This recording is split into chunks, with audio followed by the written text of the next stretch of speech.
Hello friends, welcome back to my YouTube channel. যারা বিভিন্ন কলেজে ফার্স্ট সেমিস্টারে পড়ছো তাদের ইএনভিএস সাবজেক্টটি কম্পালসারি হিসেবে থাকায় আমি একটি ক্র্যাশ কোর্স তোমাদের জন্য কমপ্লিট করেছি, যেখানে ইএনভিএসের সমস্ত সিলেবাস অনুযায়ী প্রত্যেকটা চ্যাপ্টার ধরে ধরে ইম্পর্ট্যান্ট কোয়েশ্চেনগুলো তোমাদের সাথে আলোচনা করেছি। আমি যে সিলেবাস নিয়ে আলোচনা করেছি সেই সমস্ত সিলেবাসটা ইউনিভার্সিটি অফ নর্থ বেঙ্গল এবং ইউনিভার্সিটি অফ গৌড়বঙ্গের সমস্ত হুবহু রয়েছে। তবে যে সমস্ত ইউনিভার্সিটিতে সেম সিলেবাস রয়েছে তোমরা সকলেই এই যে কোর্সটি সেটাকে কমপ্লিটলি দেখতে পারো। আজকের এই ভিডিওতে সমস্ত চ্যাপ্টারের যে ইম্পর্টেন্ট কোয়েশ্চেনগুলো সেপারেট ভিডিওতে বানিয়েছিলাম এখানে সম্পূর্ণ একটি ভিডিওতে পেয়ে যাবে। তো চলো কথা না বাড়িয়ে প্রথম থেকে শেষ পর্যন্ত প্রত্যেকেই ভিডিওটি দেখতে থাকো, তাহলে আগামীতে আসন্ন ইএনভিএস পরীক্ষায় সকলেই সহযোগিতা পাবে। যদি ভালো লাগে অবশ্যই লাইক প্রেস করছো, প্রত্যেকটা বন্ধুর মাঝে শেয়ার করছো যাতে সকলেই একই রকম তোমার মতো সাহায্য পেতে পারে। তো চলো শুরু করি। তোমাদের ইএনভিএস সিলেবাস অনুযায়ী যে বিষয়গুলো রয়েছে সেগুলো হচ্ছে নাম্বার 1-এ পরিবেশ বিদ্যার পরিচয় অর্থাৎ ইন্ট্রোডাকশন টু এনভায়রনমেন্ট স্টাডিজ।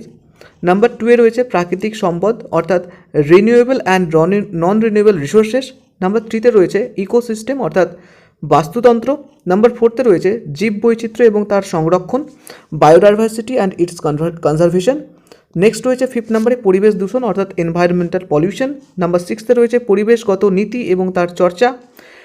এবং নাম্বার 7-তে রয়েছে লাস্ট রয়েছে মানব সম্প্রদায় এবং পরিবেশ অর্থাৎ human communities and the environment.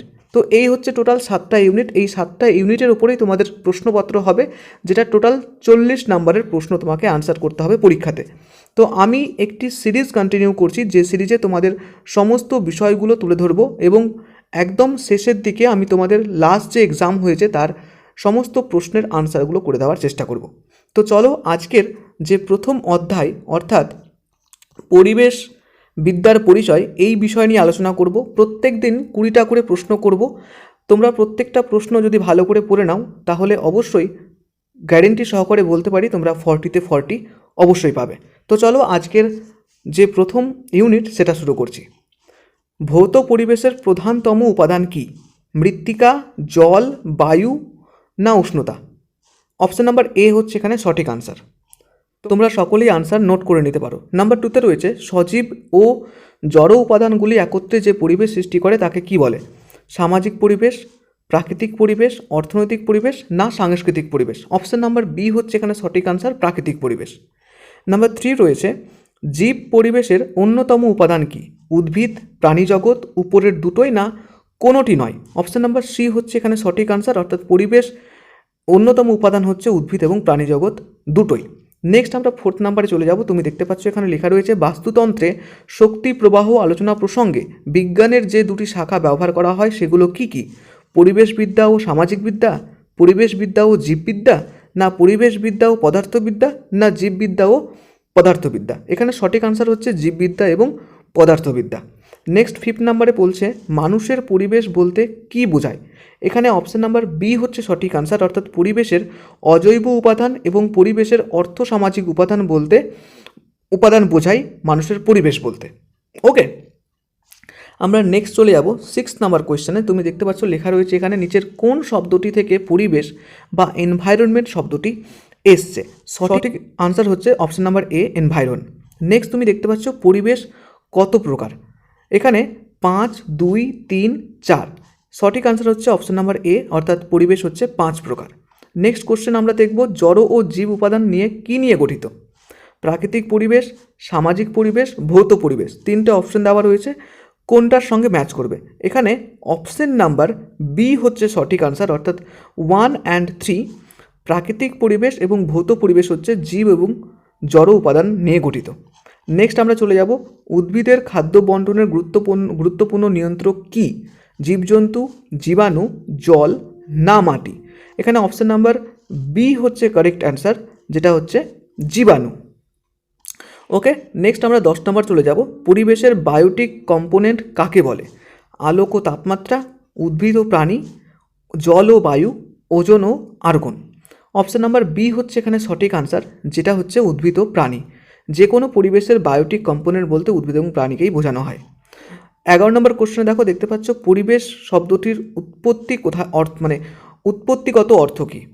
পরিবেশ কথার অর্থ কী? এক কথায় পরিবেশ কথার অর্থ হচ্ছে পারিপার্শ্বিক পরিবেশ। আমরা পরিবেশের সংজ্ঞাতে পাই যে পারিপার্শ্বিক সমস্ত বৈচিত্র্যকেই পরিবেশ বলে অ্যাকচুয়ালি। নাম্বার 12-এ চলে যাবো আমরা। প্রকৃতির জড় এবং জীব উপাদান নিয়ে যে কোন ধরনের পরিবেশ গঠিত হয়? অর্থাৎ অপশন নাম্বার এ হচ্ছে এখানে সঠিক আনসার। লেখা রয়েছে ভৌত এবং প্রাকৃতিক পরিবেশ নিয়ে সম্পূর্ণ পরিবেশ গড়ে ওঠে, জড় এবং জীব দুই। নাম্বার 3 রয়েছে এনভায়রন শব্দটি কোথা থেকে এসছে? অর্থাৎ শব্দটি কোন শব্দ? অর্থাৎ ল্যাটিন, জার্মান, ফরাসি না গ্রিক শব্দ? তো এনভায়রন কথাটি এসছে ফরাসি শব্দ থেকে। ওকে, নেক্সট আমরা 14th কোয়েশ্চেন দেখব। লেখা রয়েছে অর্থনৈতিক পরিকল্পনা গ্রহণের জন্য কোন বিষয়ের জ্ঞান থাকা আবশ্যিক? অপশন নাম্বার বি হচ্ছে এখানে সঠিক আনসার, অর্থাৎ ভূগোল। অর্থনৈতিক পরিকল্পনার জন্য ভৌগোলিক পরিবেশ জানা অত্যন্ত প্রয়োজনীয়। ওকে, নেক্সট আমরা চলে যাবো 15 নম্বর কোয়েশ্চেন, যেখানে লেখা রয়েছে দেখো মানুষের পরিবেশের প্রাথমিক উপাদান কি? মানুষের পরিবেশের প্রাথমিক উপাদান হচ্ছে আমাদের মাটি ও জল, বায়ু, উদ্ভিদ ও প্রাণী, অর্থাৎ সবকটি হয়েছে এখানে সঠিক আনসার। নাম্বার 16 রয়েছে জীবদের নিয়ে গঠিত পরিবেশের নাম কি? ভৌত পরিবেশ, জীব পরিবেশ, পারিপার্শ্বিক পরিবেশ, অর্থসামাজিক পরিবেশ। অর্থাৎ জীবদের নিয়ে গঠিত মানেই হচ্ছে জীব পরিবেশ। ওকে, 17 নম্বর কোশ্চেন দেখবো আমরা। লেখা রয়েছে নিচের কোনটি সামাজিক পরিবেশের অন্তর্ভুক্ত নয়? এখানে বলেছে কোনটি নয়? মানুষ, মূল্যবোধ, শিক্ষা, অর্থনীতি। অর্থাৎ মানুষ হচ্ছে সামাজিক পরিবেশের অন্তর্ভুক্ত নয়। যে কোনো সামাজিক পরিবেশে মূল্যবোধ থাকা প্রয়োজন, অর্থনীতি থাকা প্রয়োজন, শিক্ষা থাকা প্রয়োজন। ওকে, আমরা নেক্সট চলে যাবো 18 নম্বর প্রশ্ন, যেখানে লেখা রয়েছে পৃথিবীর প্রথম প্রাণের সঞ্চার কে ঘটায়? এখানে অপশন নাম্বার বি হচ্ছে সঠিক আনসার, অর্থাৎ উদ্ভিদে আমরা প্রথম প্রাণের সঞ্চার সন্ধান পাই। নেক্সট হচ্ছে 19 নম্বর কোশ্চেন, কত তারিখে বিশ্বের পরিবেশ দিবস পালন করা হয়? এটা আশা করি সকলেই জানো। অপশন নাম্বার এ হচ্ছে সঠিক আনসার, 5ই জুন।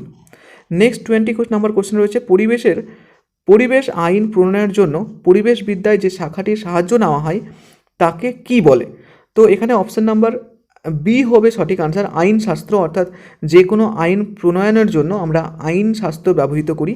সামাজিক শাস্ত্র, নীতিশাস্ত্র এই দুটো হবে না। ওকে, নেক্সট আমরা 21 নম্বর প্রশ্ন দেখব। 21 নম্বর প্রশ্ন, বসুন্ধরা দিবস কবে পালিত হয়? এটা বহুবার প্রশ্ন এসছে বিভিন্ন পরীক্ষায়।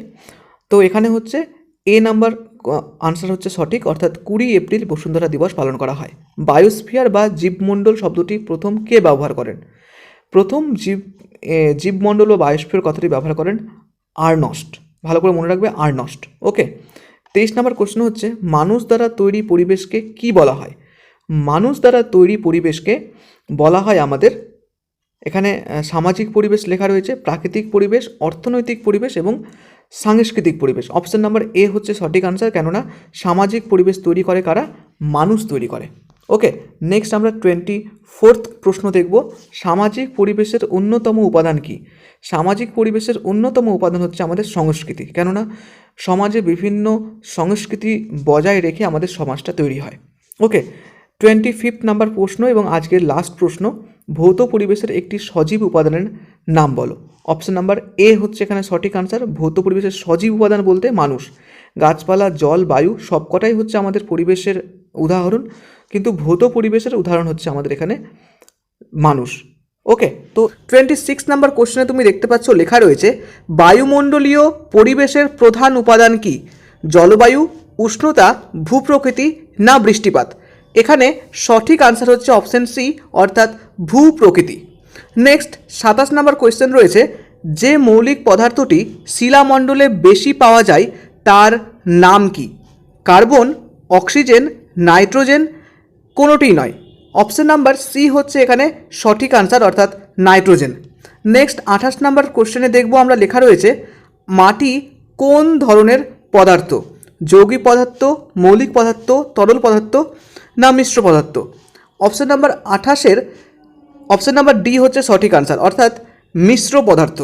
নেক্সট আমরা দেখব 29-এ অধিকাংশ ক্ষেত্রে বিয়োজকেরা কি হয়? মৃতজীবী, মিথজীবী, পরজীবী না স্বভোজী? তো বিয়োজকরা স্বভোজী হয় না, পরভোজীও হয় না, মৃতজীবী হয়, অর্থাৎ অপশন নাম্বার এ হচ্ছে এখানে সঠিক আনসার। নেক্সট আমরা দেখে নেব 30 নাম্বার কোশ্চেন, প্রথম পরিবেশ সংক্রান্ত সম্মেলন কত সালে হয়? 1952, 1972, 1962 না 1982? এখানে 30 নম্বর প্রশ্নের অপশন নাম্বার সি হচ্ছে সঠিক আনসার, অর্থাৎ 1972 সালে প্রথম পরিবেশ সংক্রান্ত সম্মেলন শুরু হয়। নেক্সট 31 কোশ্চেন রয়েছে, দেখতে পাচ্ছ, অতিরিক্ত বায়ু দূষণ, জল দূষণ ও অরণ্য নিধনের ফলে কি ঘটতে পারে বা কি ঘটে? জীব বৈচিত্র্যের বিনাশ, জীব বৈচিত্র্যের বৃদ্ধি, জীব বৈচিত্র্যের সমতা, জীব বৈচিত্র্যের বিভিন্নতা। তো অপশন নাম্বার এ হচ্ছে এখানে সঠিক আনসার, অর্থাৎ জীব বৈচিত্র্যের বিনাশ হয় এই সমস্ত দূষণ হতে গেলে। 32 নম্বর কোশ্চেন দেখো, লেখা রয়েছে পৃথিবীর আনুমানিক গড় বয়স কত? তো পৃথিবীর আনুমানিক গড় বয়স হচ্ছে মোটামুটি 450 কোটি বছর, অর্থাৎ 450 কোটি বছর আগে পৃথিবীর সৃষ্টি হয়েছিল। ওকে, চলো নেক্সট আমরা 33 কোশ্চেন দেখব। লেখা রয়েছে পৃথিবীতে মোট প্রাপ্ত জলের মধ্যে সমুদ্র জলের পরিমাণ কত? আমরা সকলেই জানি পৃথিবীতে আমাদের 3 ভাগ জল এবং 1 ভাগ স্থল রয়েছে, অর্থাৎ আমাদের সবথেকে বেশি সংখ্যায় রয়েছে জল এবং সমুদ্রের পরিমাণ হচ্ছে 97.2%। আমরা প্রত্যেকেই বিভিন্ন দিকে তাকাতে গেলেই কেবলমাত্র সমুদ্র দেখতে পারি যখন আমরা পৃথিবীর ম্যাপ দেখতে পাবো। ওকে, তো চলো আমরা নেক্সট প্রশ্ন দেখে নেব। 34 দেখতে পাচ্ছ, লেখা রয়েছে পৃথিবীতে প্রাপ্ত মোট জলের মধ্যে স্বাদু জল বা মিষ্টি জলের পরিমাণ কত? অর্থাৎ আমাদের যতটা জল রয়েছে তার মধ্যে পানযোগ্য জল কত? পানযোগ্য কোশ্চেন আসতে পারে, মিষ্টি বা স্বাদু জলের প্রশ্ন আসতে পারো। তো অপশন নাম্বার বি হচ্ছে এখানে সঠিক আনসার, অর্থাৎ 3% জল পানীয় জল রয়েছে, যেটা মিষ্টি স্বাদু জল রয়েছে, যেটা আমরা পানের যোগ্য 3%। ওকে, নেক্সট আমরা 35 দেখতে পাচ্ছি পৃথিবীতে মোট জলের মধ্যে ভৌম জলের পরিমাণ কত? অর্থাৎ আমাদের আমাদের মাটির নিচে ভূমিষ্ঠ জল কত পার্সেন্ট রয়েছে? 35 কোশ্চেনের সঠিক আনসার হচ্ছে অপশন নাম্বার বি, অর্থাৎ 0.31% ভৌম জলের পরিমাণ রয়েছে। ওকে, নেক্সট আমরা দেখে নেব পৃথিবীতে মোট জলের মধ্যে লবণাক্ত জলের পরিমাণ কতটা? তো লবণাক্ত জলের পরিমাণ হচ্ছে 73%, না 85%, না 97%, না কোনোটি নয়। একটু আগে কিন্তু আমরা বললাম যে সমুদ্রের জলের পরিমাণ কত, তো সেখানে কি বললাম আমরা? 97%। তো অবশ্যই এখানে লবণাক্ত জলের পরিমাণ হচ্ছে 97%, কারণ সমুদ্রের জল এবং লবণাক্ত জল প্রায় সমান। ওকে, চলো 37 কোশ্চেন তুমি দেখতে পাচ্ছ পৃথিবীতে মানুষের আবির্ভাব হয়েছে মোটামুটি কত বছর আগে? 10 লক্ষ বছর আগে, 20 লক্ষ বছর আগে, 30 লক্ষ বছর আগে, না 40 লক্ষ বছর আগে? তো অপশন নাম্বার বি হচ্ছে এখানে সঠিক আনসার, অর্থাৎ 20 লক্ষ বছর আগে মোটামুটি মানুষের আবির্ভাব হয়েছে। নেক্সট কোশ্চেন দেখতে পাচ্ছ মাটির নিচে কত গভীরতা পর্যন্ত জীবমণ্ডলের বিস্তৃত লক্ষ্য করা যায়? 5 মিটার, 15 মিটার, 10 মিটার, না 20 মিটার? এখানে অপশন নাম্বার বি হচ্ছে সঠিক আনসার, অর্থাৎ 10 মিটার পর্যন্ত, 10 মিটার গভীরতা পর্যন্ত আমরা জীবমণ্ডলের বিস্তৃত লক্ষ্য করতে দেখতে পারি আর কি। ওকে, চলো 39 প্রশ্নের আনসার হচ্ছে প্রতি কিলোগ্রাম সমুদ্র জলে সোডিয়াম ক্লোরাইডের পরিমাণ কত? 25 গ্রাম, 26 গ্রাম, 27 গ্রাম, না 28 গ্রাম? 29 প্রশ্নের সঠিক আনসার হচ্ছে 27 গ্রাম, অর্থাৎ প্রতি কিলোগ্রাম জলে আমাদের সমুদ্রের যে সোডিয়াম ক্লোরাইড থাকে সেটা হচ্ছে NaCl, যেটা হচ্ছে 27 গ্রাম। ওকে, চলো 40 নম্বর কোয়েশ্চেন হচ্ছে সমুদ্র জলের খনিজ লবণগুলির মধ্যে সবচেয়ে বেশি যে খনিজ লবণটি পাওয়া যায় সেটি কি পাওয়া যায়? হাইড্রোজেন ক্লোরাইড, সোডিয়াম ক্লোরাইড, কোনোটি নয়, না নাইট্রোজেন? তো অপশন নাম্বার বি হচ্ছে সঠিক আনসার। একটু আগেই বললাম সোডিয়াম ক্লোরাইড খনিজ লবণ সব থেকে বেশি পাওয়া যায় সমুদ্র জলে, কারণ একটু আগে বললাম কতটা পরিমাণ প্রতি কিলোগ্রাম অনুযায়ী 27 গ্রাম পাওয়া যায়। ওকে, চলো 41 হচ্ছে সমুদ্র জলে দ্রবীভূত লবণের গড় পরিমাণ কত শতাংশ? অর্থাৎ সমুদ্র জলে যে লবণ দ্রবীভূত রয়েছে, যেখান থেকে আমরা লবণ পাই আর কি, সেখানকার টোটাল শতাংশ কত? 30%, 35%, 40%, না 45%? তো এখানে সঠিক আনসার হচ্ছে তোমাদের অপশন নাম্বার বি, অর্থাৎ তোমাদের 35% লবণের পরিমাণ পাওয়া যায় সমুদ্র জলে। ওকে, নেক্সট দেখবো 42 বাতাসে জলীয় বাষ্পের পরিমাণ কত? 0 থেকে 10%, এটা 0 থেকে 10 হবে না, 0.10%, 7.7116, 1.08, না 1.40% রয়েছে। তো অপশন নাম্বার এ হচ্ছে এখানে সঠিক আনসার, 0.10% রয়েছে আমাদের জলীয় বাষ্পের পরিমাণ। এখানে আমরা পুরো সেশনটাতে যেটা লক্ষ্য করতে পারছি, জলের সবথেকে বিশেষ একটা ভূমিকা রয়েছে, অর্থাৎ জল সম্বন্ধে ডিটেলস যাবতীয় তথ্য দেওয়া রয়েছে এই আজকের বিশেষ সেশনটাতে, অর্থাৎ সেকেন্ড সেশনে। ওকে চলো 43 কোশ্চেনে দেখতে পাচ্ছি আমরা, ভূপৃষ্ঠ সংলগ্ন বায়ুস্তরের তাপমাত্রাকে বৃদ্ধি ঘটায় কে? এটা কিন্তু প্রত্যেকের পারা উচিত। Oxygen, nitrogen, carbon die oxide না হাইড্রোজেন? তো অপশন নাম্বার বি হচ্ছে correct answer, carbon die oxide. Carbon die অক্সাইডই আমাদের ভূসংলগ্ন যে বায়ুপৃষ্ঠ রয়েছে সেটার তাপমাত্রা বৃদ্ধি করে। জিওগ্রাফিতে তোমরা অবশ্যই পড়েছো। বিশ্ব উষ্ণায়নের প্রভাবে পৃথিবীর সর্বত্র হিমরেখা কি অবস্থায় রয়েছে? একই থাকে, এগিয়ে থাকে, পিছু হটেছে না কোনোটি নয়? তো অপশন নাম্বার সি হচ্ছে এখানে সঠিক আনসার, পিছু হটেছে। অর্থাৎ পিছু হটেছে বলতে কি, বিশ্ব উষ্ণায়নের প্রভাবে পৃথিবীর সর্বত্র হিমরেখা। হিমরেখা মানে কি, যেহেতু বিশ্ব উষ্ণায়ন হচ্ছে তাহলে হিমরেখা কি হচ্ছে, আস্তে আস্তে পিছিয়ে যাচ্ছে, অর্থাৎ বরফ গলতে শুরু করছে। নেক্সট 45 রয়েছে তোমাদের জন্য, মোট মিষ্টি জলের উৎস থেকে তরল জল হিসেবে পাওয়া যায় কত শতকরা শতাংশ? অর্থাৎ বলেছে যে মিষ্টি যে জল রয়েছে, মিষ্টি জলের যে উৎস রয়েছে সেখানে তরল জল হিসেবে কত পার্সেন্টেজ আমরা জল পাই? 0.26%। এখানে সঠিক আনসার হচ্ছে 0.26%। ওকে, আমি একবারে আনসারটা বলে ফেললাম। চলো 46 হচ্ছে, আবর্জনার স্তূপ থেকে কি গ্যাস বের হয়? আমরা কিন্তু এটা সকলে জানি হয়তো, বলো তাহলে answer. Ozone gas, nitrogen gas, methane ও hydrogen sulphide, carbon dioxide? তো এখানে সঠিক আনসার হচ্ছে মিথেন। আমরা কিন্তু যেখানে মাঠে ঘাটে আমরা দেখতে পেতাম আলিয়া টাইপের, সেটা কার জন্য হতো? মিথেন গ্যাসের জন্য হতো। প্রশ্ন আসতে পারে। ওকে চলো 47 বলছে, বায়ুমণ্ডলের প্রতি কিলোমিটার উচ্চতা বাড়ার সঙ্গে সঙ্গে সম্পৃক্ত রুদ্ধতাপ বিযুক্তির কত হার কমে যায়? অর্থাৎ প্রতি কিলোমিটার উচ্চতা বাড়ার সঙ্গে সঙ্গে বায়ুমণ্ডলের কত তাপমাত্রা হার বিযুক্তি মানে হ্রাস পায় তোমরা বলতে পারো। ওকে, তো 47-এর সঠিক আনসার হচ্ছে 4 ডিগ্রি সেলসিয়াস। আমরা যত প্রতি কিলোমিটার উচ্চতা বাড়বো 4 ডিগ্রি সেলসিয়াস আমাদের কি হবে, কমে যাবে। ওকে চলো 48 হচ্ছে, বায়ুমণ্ডলের প্রতি কিলোমিটার উচ্চতা বৃদ্ধির সঙ্গে সঙ্গে শুষ্ক তাপ বিযুক্তির হার কত? অর্থাৎ শুষ্ক কতটা তাপ বিযুক্তি হয় বা হ্রাস পায়? সঠিক আনসার হবে এখানে 48-এর 5, 10, 15, 20, 10। অপশন নাম্বার বি হচ্ছে এখানে সঠিক আনসার, 10 ডিগ্রি সেলসিয়াস বিযুক্তি হার হয়। ওকে নেক্সট 49 হচ্ছে তোমাদের জন্য, জীবজগৎ ও পরিবেশের মধ্যে চক্রাকারে প্রয়োজনীয় মৌলিক উপাদানগুলির আবর্তনের প্রক্রিয়াকে কি বলে? জৈব ভূ রাসায়নিক চক্র, কার্বন চক্র, কোনোটি নয় না অক্সিজেন চক্র? 49-এর সঠিক আনসার হচ্ছে অপশন নাম্বার এ, জৈব ভূ রাসায়নিক চক্র। নেক্সট 50 অর্থাৎ আজকের লাস্ট প্রশ্ন হচ্ছে, বায়ুমণ্ডলের উষ্ণতম স্তরটির নাম কি? ট্রোপোস্ফিয়ার, স্ট্রেটোস্ফিয়ার, মেসোস্ফিয়ার না থার্মোস্ফিয়ার? এখানে সঠিক আনসার হচ্ছে থার্মোস্ফিয়ার, অর্থাৎ অপশন নাম্বার ডি হচ্ছে সঠিক আনসার। তো ওজোন গ্যাসের রং কেমন? সবুজ, হলুদ, নীলাভ না সাদা? অপশন নাম্বার বি হচ্ছে এখানে সঠিক আনসার, অর্থাৎ ওজোন গ্যাসের কালার হচ্ছে নীলাভ। নেক্সট আমরা 77 দেখব, বায়ুমণ্ডলে ওজোন স্তরের ঘনত্বের একক কী? অর্থাৎ বায়ুমণ্ডল যে ওজোন স্তর রয়েছে সেখানে আমরা কিভাবে পরিমাপ করি? অপশন নাম্বার ডি হচ্ছে এখানে সঠিক আনসার, ডবসন। ওকে চলো 78 বলছে, বায়ুমণ্ডলের মধ্যে উপস্থিত গ্যাসীয় উপাদানের মধ্যে কার্বন ডাই অক্সাইডের পরিমাণ কত? এর আগের দিন কিন্তু আমি একটা মুখে মুখে বলে দিয়েছিলাম, যদিও এটা কোশ্চেন আনসার ছিল না। তো কত বলো, মনে আছে? 0.03% হচ্ছে এখানে সঠিক answer. Okay option number A. চলো আমরা 78, 79 দেখব, অতি বেগুনি রশ্মির প্রভাবে ওজোন ভেঙে কি তৈরি হয়? আমাদের যে আলট্রাভায়োলেট রশ্মি রয়েছে সেটা ভেঙে গিয়ে কি তৈরি হয়? অপশন নাম্বার সি হচ্ছে এখানে সঠিক আনসার, অক্সিজেন অণু এবং পরমাণু। ওকে চলো 80 দেখবো আমরা, কেন্দ্রমণ্ডল এবং গুরুমণ্ডলকে যে বিযুক্তি তল পৃথক করেছে তাকে কে বলে? আমাদের ভূপৃষ্ঠের যে মণ্ডলগুলো রয়েছে, কেন্দ্রমণ্ডল, গুরুমণ্ডল, সেগুলো আশা করি প্রত্যেকে জানো।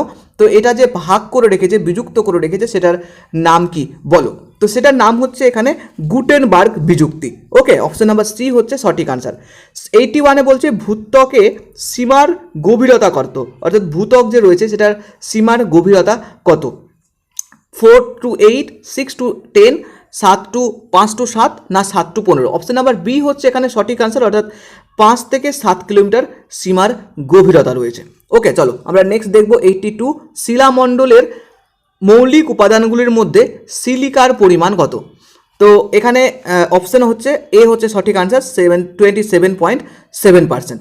নেক্সট দেখব, উইচার্ড গুটেনবার্গ বিযুক্তির ভূ অভ্যন্তরে যে কত গভীরতম অবস্থিত? 83। ওকে, 83 সঠিক আনসার হচ্ছে এখানে অপশন নাম্বার ডি, অর্থাৎ 29 কিলোমিটার। ওকে, চলো নেক্সট দেখবো আমরা অন্তমণ্ডল এবং কেন্দ্রমণ্ডল, অর্থাৎ অন্তকেন্দ্রমণ্ডল ও বহিঃকেন্দ্রমণ্ডলকে যে বিযুক্তি তল পৃথক করেছে তার নাম কি? 84 বলেছে। তো এখানে সঠিক আনসার হচ্ছে লেমেন বিযুক্তি। ওকে, এর আগে দেখলাম আমরা গুটেনবার্গ বিযুক্তি, এটা লেমেন বিযুক্তি। ওকে, শিয়াল ও সীমাকে যে বিযুক্তি তল বিভক্ত করেছে তাকে কি বলে? ওকে, অপশন নাম্বার বি হচ্ছে এখানে সঠিক আনসার কনরাড বিযুক্তি বলে। এই বিযুক্তিগুলো ভালোভাবে একবার পড়ে নিও, 3-4টা বিযুক্তি রয়েছে, তো ভালোভাবে পড়ে নিতে গেলে তোমরা পরীক্ষায় পেরে যাবে। 86 বলেছে শিলামণ্ডলের মৌলিক গুলির মধ্যে অক্সিজেনের পরিমাণ কত? অর্থাৎ শিলামণ্ডলে যে বিভিন্ন উপাদান রয়েছে তার মধ্যে অক্সিজেন কত ভাগ থাকে? অপশন নাম্বার এ হচ্ছে সঠিক আনসার 45.6%। শিলামণ্ডলের মৌলিক উপাদানগুলির মধ্যে লোহার পরিমাণ কত? দেখো একটা প্রশ্ন করতে গেলে বাকিগুলো করতে গেলে কিন্তু সবটা হয়ে যাবে। ওকে, অপশন নাম্বার বি হচ্ছে সঠিক আনসার, অর্থাৎ 5% লোহার পরিমাণ থাকে। নেক্সট দেখো 88, ভূপৃষ্ঠ থেকে শিয়ালের গভীরতা কত? এর আগে আমরা গভীরতা দেখলাম, এবার শিয়ালের গভীরতা কত? 88 বলেছে। অপশন নাম্বার এ হচ্ছে সঠিক আনসার, 30 থেকে 45 কিলোমিটার শিয়ালের গভীরতা। ভূত্বক ও গুরুমণ্ডলকে যে বিযুক্তিতল বিভক্ত করেছে সেটার নাম কি? 89 বলেছে। 89 আনসার হচ্ছে কত? মোহ বিযুক্তি বলে। ওকে, অপশন নাম্বার এ হচ্ছে এখানে সঠিক আনসার। তো গুটেনবার্গ বিযুক্তি দেখলাম আমরা মোহ বিযুক্তি দেখলাম। ওকে, চলো 90 বলছে শিলামণ্ডলের মৌলিক উপাদানগুলির মধ্যে অ্যালুমিনিয়ামের পরিমাণ কত? আমরা লোহার পরিমাণ দেখলাম, অ্যালুমিনিয়ামের পরিমাণ কত? 8.1% হচ্ছে অ্যালুমিনিয়ামের পরিমাণ। শিলামণ্ডলীয় পরিবেশের প্রধান উপাদান কি? অর্থাৎ আমাদের যে শিলামণ্ডল রয়েছে সেখানে বিভিন্ন উপাদান থাকে, সেই বিভিন্ন উপাদানের মধ্যে প্রধান উপাদান কোনটা? ভূপ্রকৃতি হচ্ছে প্রধান উপাদান। অপশন নাম্বার সি হচ্ছে সঠিক আনসার। নেক্সট 92 দেখবো নিকেল ও লোহা সমন্বিত স্তরকে কি বলে? বলো তো তোমরা, এটা পারবে আশা করি। নিফে বলে, নিফে। ওকে, চলো শিলামণ্ডলের সিলিকা ও অ্যালুমিনিয়ামের সমন্বিত স্তরটিকে কি বলে? অপশন নাম্বার এ হচ্ছে এখানে সঠিক আনসার শিয়াল। আমরা শিয়ালের গভীরতা দেখলাম কত, আর সমন্বিত অংশ কাকে বলে? সিলিকা এবং অ্যালুমিনিয়ামের সমন্বিত অংশকে বলা হয় শিয়াল।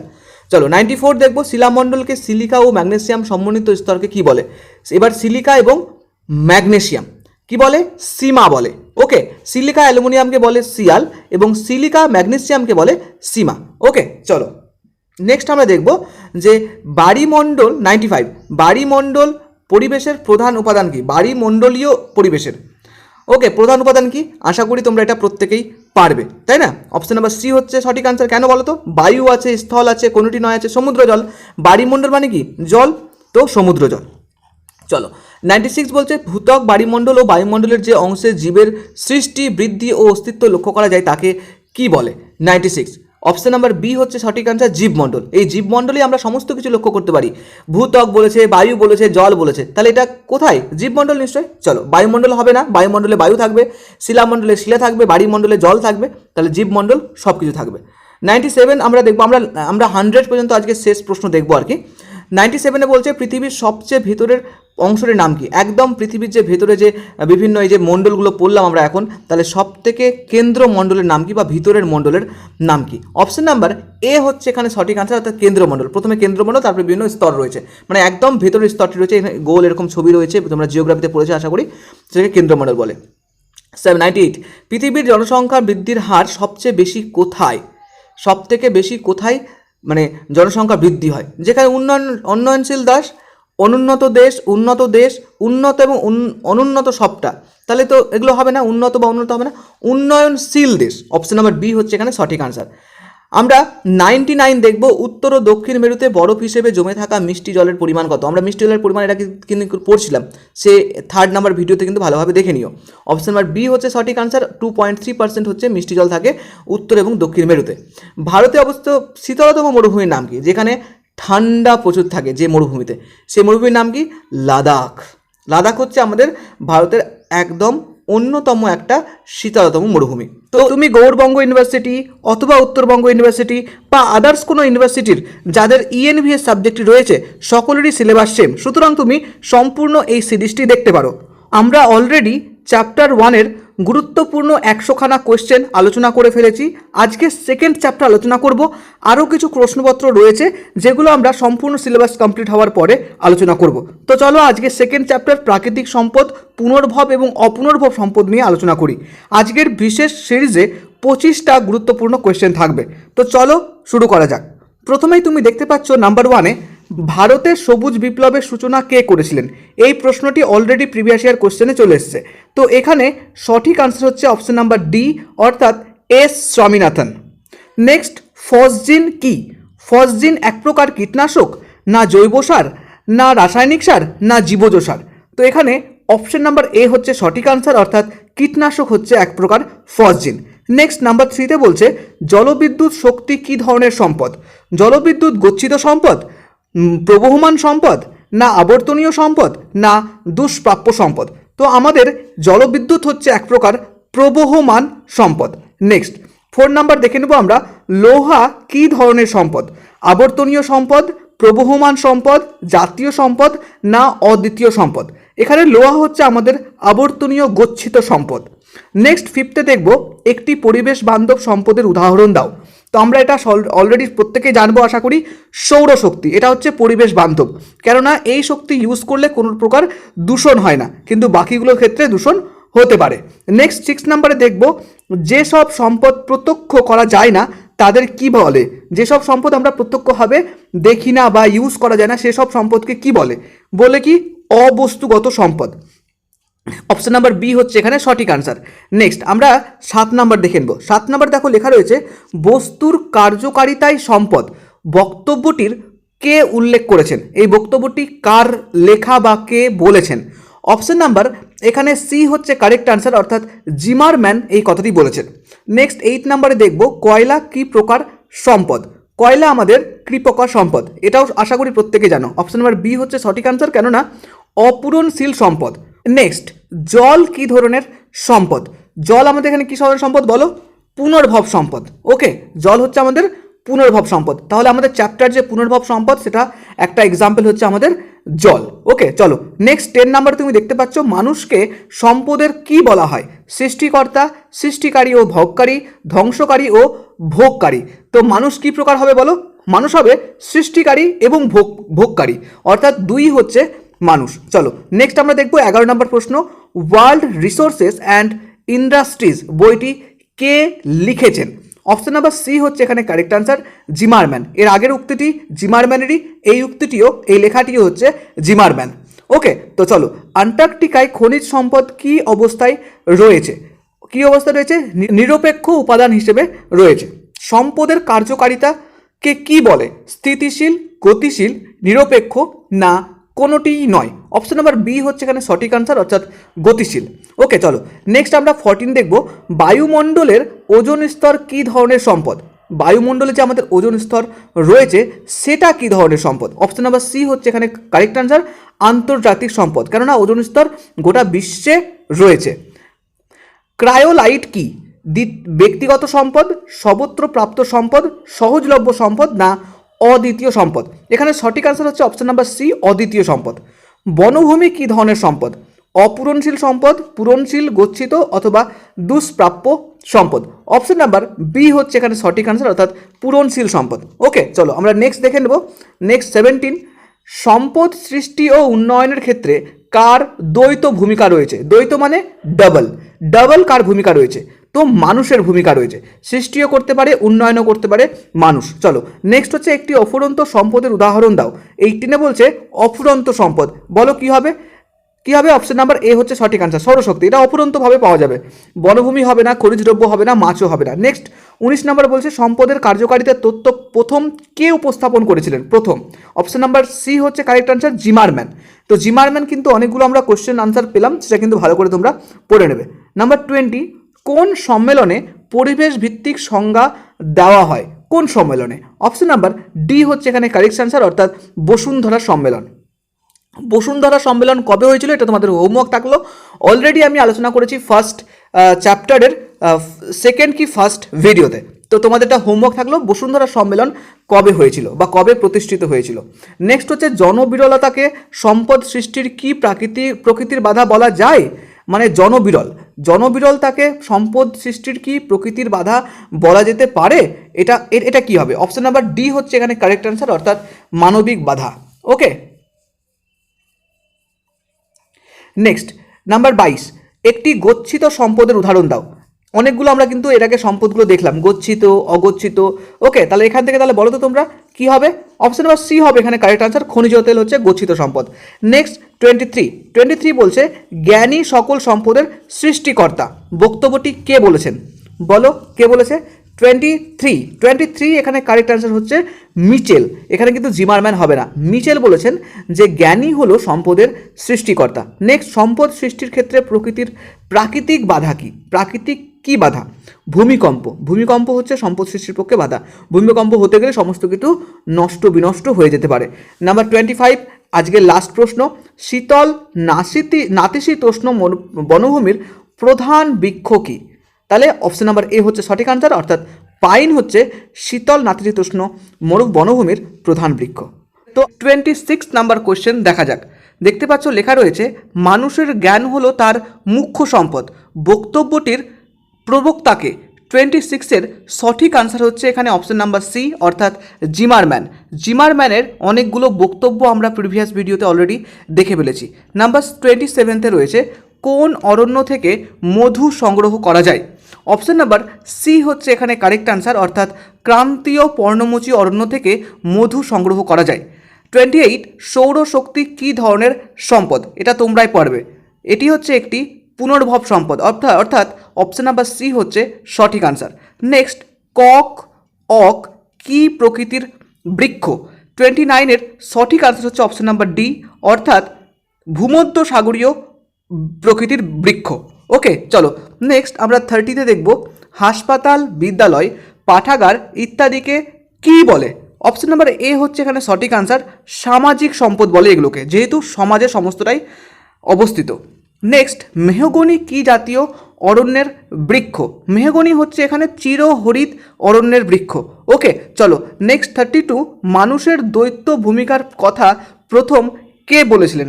এটা অলরেডি আমরা একটা আলোচনা করেছিলাম। অপশন নাম্বার সি হচ্ছে এখানে কারেক্ট অ্যান্সার, জিমারম্যান। নেক্সট 33, কোন বনভূমির বৃক্ষের ছাল থেকে বোতলের ছিপি তৈরি করা হয়? অপশন নাম্বার বি হচ্ছে এখানে সঠিক আনসার, অর্থাৎ ভূমধ্য সাগরীয় অরণ্য থেকে বোতলের ছিপি তৈরি করা যায়। চলো নেক্সট আমরা দেখব 34 লেখা রয়েছে আমাজন অববাহিকায় কি জাতীয় উদ্ভিদের অরণ্য দেখা যায়?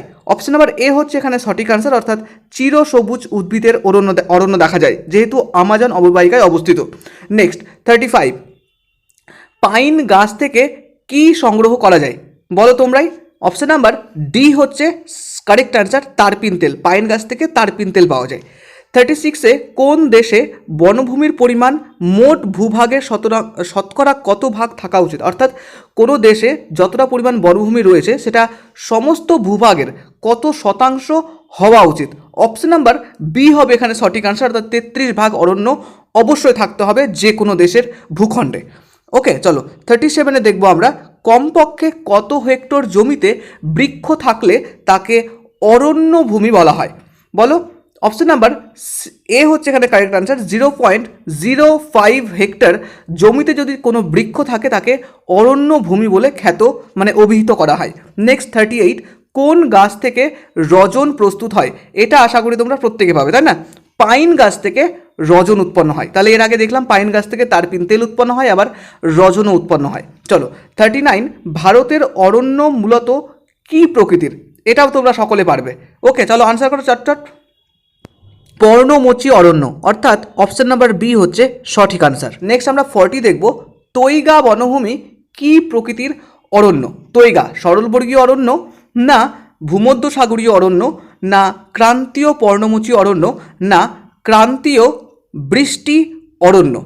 এখানে অপশন নাম্বার এ হয়ে যাবে সঠিক আনসার, অর্থাৎ সরলবর্গীয় অরণ্য। পৃথিবীতে উৎপাদিত মোট কাঠের কত শতাংশ, শতকরা কত ভাগ জ্বালানি রূপে ব্যবহৃত হয়? পৃথিবীতে যত পরিমাণ কাঠ উৎপাদন হয় তার কত শতাংশ জ্বালানি হিসেবে ইউজ করা হয়? 50% জ্বালানি হিসেবে ইউজ করা যায়। ওকে, যে সমস্ত বৃক্ষের কাণ্ড সরল ও ঋজু এবং গাছের ফলগুলি শুষ্ক ও মোচার মতন হয় তাকে কি বলে? এগুলো আমরা কিন্তু দেখেছি অলরেডি, তাই না? সরল বর্গীয় বৃক্ষ বলে এই সমস্ত বৃক্ষকে, যেগুলো শঙ্কুর মতো দেখতে বা মোচার মতো দেখতে। ওকে, চলো। কাকে চিরগোধূলির অঞ্চল বলা হয়? চিরগোধূলি কেন? কেননা অন্ধকারে নিমজ্জিত থাকে, তাই জন্য বলা হয়। কোথায়? নিরক্ষীয় চিরসবুজ অরণ্য অঞ্চলকে। কেননা এখানে যে অরণ্য রয়েছে মানে ভেতরটা সম্পূর্ণ অন্ধকার। ওকে, চলো। আফ্রিকার কঙ্গো অববাহিকায় কী ধরনের অরণ্য লক্ষ্য করা যায়? অপশন নাম্বার ডি হবে এখানে সঠিক আনসার, নিরক্ষীয় চিরসবুজ অরণ্য। তাহলে আফ্রিকার কঙ্গো অববাহিকায় নিরক্ষীয় চিরসবুজ অরণ্য পাওয়া যায় এবং এখানকার অরণ্যটা কীরকম? চিরগোধূলি অরণ্য। ওকে, নেক্সট। কোন বনভূমির পরিমাণ পৃথিবীতে সব থেকে বেশি? অপশন নাম্বার এ হবে সঠিক আনসার, সরল বর্গীয় বনভূমি। চলো নেক্সট আমরা দেখব 46। ম্যানগ্রোভ জাতীয় বৃক্ষ সাধারণত কোন মাটিতে জন্মায়? ম্যানগ্রোভ উদ্ভিদ কিন্তু তোমরা অলরেডি পড়েছো, তাই না? কোথায় জন্মায়? লবণাক্ত সমুদ্রের পাশে পাওয়া যায়। নেক্সট 47। সবচেয়ে বেশি সরল বর্গীয় বৃক্ষ কোথায় জন্মায়? অপশন নাম্বার সি হবে এখানে সঠিক আনসার, রাশিয়ায় জন্মায়। নেক্সট 48। বিমানের ঘর ও হিমায়ন যন্ত্র প্রস্তুতিতে কোন গাছের কাঠ ব্যবহৃত করা হয়? কোথায় বলেছে বলতো? বিমানের ঘর। এই যে আমরা বিমানে উঠি, সেই বিমানের ঘর কোন কাঠ দিয়ে তৈরি হয়? বালসা। ওকে, বালসা কাঠ দিয়ে তৈরি হয়। চলো আজকে আর লাস্ট দুটো কোয়েশ্চেন দেখবো, অর্থাৎ 49 এবং 50 কোয়েশ্চেন দেখবো। ওকে, চলো। 49-এ বলছে কোন অরণ্যের বৃক্ষের পাতায় মোমের মতো আবরণ থাকে? অপশন নাম্বার বি হচ্ছে সঠিক আনসার, এখানে ভূমধ্যসাগরীয় অরণ্যে পাওয়া যায়। ওকে, নেক্সট 50 বলছে পৃথিবীর শক্ত কাঠের বাণিজ্যের প্রায় 80% কাঠ কোন বনভূমি থেকে পাওয়া যায়? অপশন নাম্বার এ হবে এখানে সঠিক আনসার, সরল বর্গীয় বৃক্ষ বনভূমি। দেখতে পাচ্ছ লেখা রয়েছে পৃথিবীর প্রায় 90% কাগজের মণ্ড কোন অরণ্য থেকে তৈরি হয়? তো অপশন নাম্বার এখানে ডি হচ্ছে সঠিক আনসার, সরল বর্গীয় অরণ্য থেকে সৃষ্টি হয়। কোন গাছের ছাল থেকে বোতলের ছিপি তৈরি হয়? অপশন নাম্বার ডি হচ্ছে সঠিক আনসার, অর্থাৎ কক গাছের গাছ থেকে বোতলের ছিপি তৈরি হয়। বোতাম কোন বৃক্ষ থেকে তৈরি হয়? টাগুয়া নাট, অর্থাৎ অপশন নাম্বার বি হচ্ছে এখানে সঠিক আনসার, টাগুয়া নাট বৃক্ষ থেকে বোতাম তৈরি হয়। নেক্সট আমরা দেখব 54। প্রকৃতি বা উপাদান অনুসারে খনিজ দ্রব্যগুলিকে কটি ভাগে ভাগ করা যায়? টোটাল 2 ভাগে ভাগ করা যায়, অর্থাৎ অপশন নাম্বার বি হচ্ছে এখানে সঠিক আনসার। নেক্সট আমরা দেখব 55। আয়োডিনের অভাবে মানব দেহে কোন রোগের সৃষ্টি হয়? অপশন নাম্বার সি হচ্ছে এখানে কারেক্ট আনসার, গলগণ্ড। শিল্পে কোন লৌহ আকরিক বেশি পরিমাণে ব্যবহৃত হয়? হেমাটাইট সব থেকে বেশি ব্যবহৃত হয়, অর্থাৎ অপশন নাম্বার বি হচ্ছে সঠিক আনসার। নেক্সট আমরা দেখব একটি অলোহা বর্গীয় ধাতুর নাম বলো। এখানে তামা হবে সঠিক আনসার, অর্থাৎ অপশন নাম্বার সি হচ্ছে এখানে কারেক্ট আনসার। নেক্সট আমরা দেখব লোহের অভাবে মানবদেহে কোন রোগের সৃষ্টি হয়? অ্যানিমিয়া হবে, অপশন নাম্বার বি হচ্ছে এখানে সঠিক আনসার। চলো নেক্সট। কোন লৌহ আকরিক কালো বর্ণের হয়? তো বলো কোন লৌহ আকরিক কালো বর্ণের হয়? ম্যাগনেটাইট হয়, অপশন নাম্বার সি হচ্ছে কারেক্ট আনসার। সারা বিশ্বে কত সংখ্যক মানুষ অপুষ্টিজনিত সমস্যায় ভুগছে? সারা বিশ্বের কথা বলা হয়েছে, অপশন নাম্বার ডি হবে এখানে কারেক্ট আনসার, 815 মিলিয়ন। হেমাটাইটে আকরিক লৌহ কত শতাংশ পরিমাণ থাকে? 70% থাকে, অপশন নাম্বার বি হচ্ছে এখানে সঠিক আনসার। 62 বলছে রাসায়নিক শিল্পে ব্যবহৃত একটি খনিজের উদাহরণ দাও। অপশন নাম্বার ডি হবে এখানে কারেক্ট আনসার, লবণ। যে কোনো রাসায়নিক শিল্পে ব্যবহৃত হয় লবণ। চলো নেক্সট 63 বলছে বায়োটাইট কার আকরিক? অপশন নাম্বার বি অর্থাৎ অভ্র হবে এখানে সঠিক আনসার। নেক্সট দেখব সর্বোৎকৃষ্ট লোহার আকরিক কোনটি? সর্বশ্রেষ্ঠ বা সর্বোৎকৃষ্ট, এখানে ম্যাগনেটাইট হবে, অর্থাৎ অপশন নাম্বার সি হচ্ছে কারেক্ট অ্যান্সার। চলো নেক্সট দেখবো আমরা ভারতে অভ্র উৎপাদনের বিখ্যাত অঞ্চল কোনটি? কোডারোমা হচ্ছে ভারতের অভ্র উৎপাদনের সব থেকে বেশি বিখ্যাত, অপশন নাম্বার সি হচ্ছে এখানে কারেক্ট অ্যান্সার। চেল কোপারাইট কার আকরিক? চেল কোপারাইট কার আকরিক? অপশন নাম্বার সি অর্থাৎ তামা হবে এখানে সঠিক আনসার। নেক্সট ম্যাঙ্গানিজের প্রধান আমদানিকারক দেশ কোনটি? জাপান সব থেকে ম্যাঙ্গানিজ আমদানি করে, সেটা হচ্ছে অপশন নাম্বার বি সঠিক আনসার। নেক্সট আমরা 68 দেখব ভারতের উত্তর পূর্ব পাহাড়ি অঞ্চলের স্থানান্তরিত কৃষি জমি কি নামে পরিচিত? কি নামে? ঝুম নামে পরিচিত, অপশন নাম্বার সি হচ্ছে এখানে কারেক্ট আনসার। উদ্যান কৃষিতে সারা বছর পাওয়া যায় এমন সবজির চাষকে কি বলে? ওলেরিকালচার বলে। অপশন নাম্বার বি হচ্ছে এখানে সঠিক আনসার। নাম্বার 70, কোন রাসায়নিক জীবদেহে জৈব বিবর্তন ঘটায়? কোন রাসায়নিক জীবদেহে জীব বিবর্তন ঘটায়? ডিডিটি। অপশন নাম্বার এ হচ্ছে এখানে সঠিক আনসার। কোন সার বিষাক্ত নয়?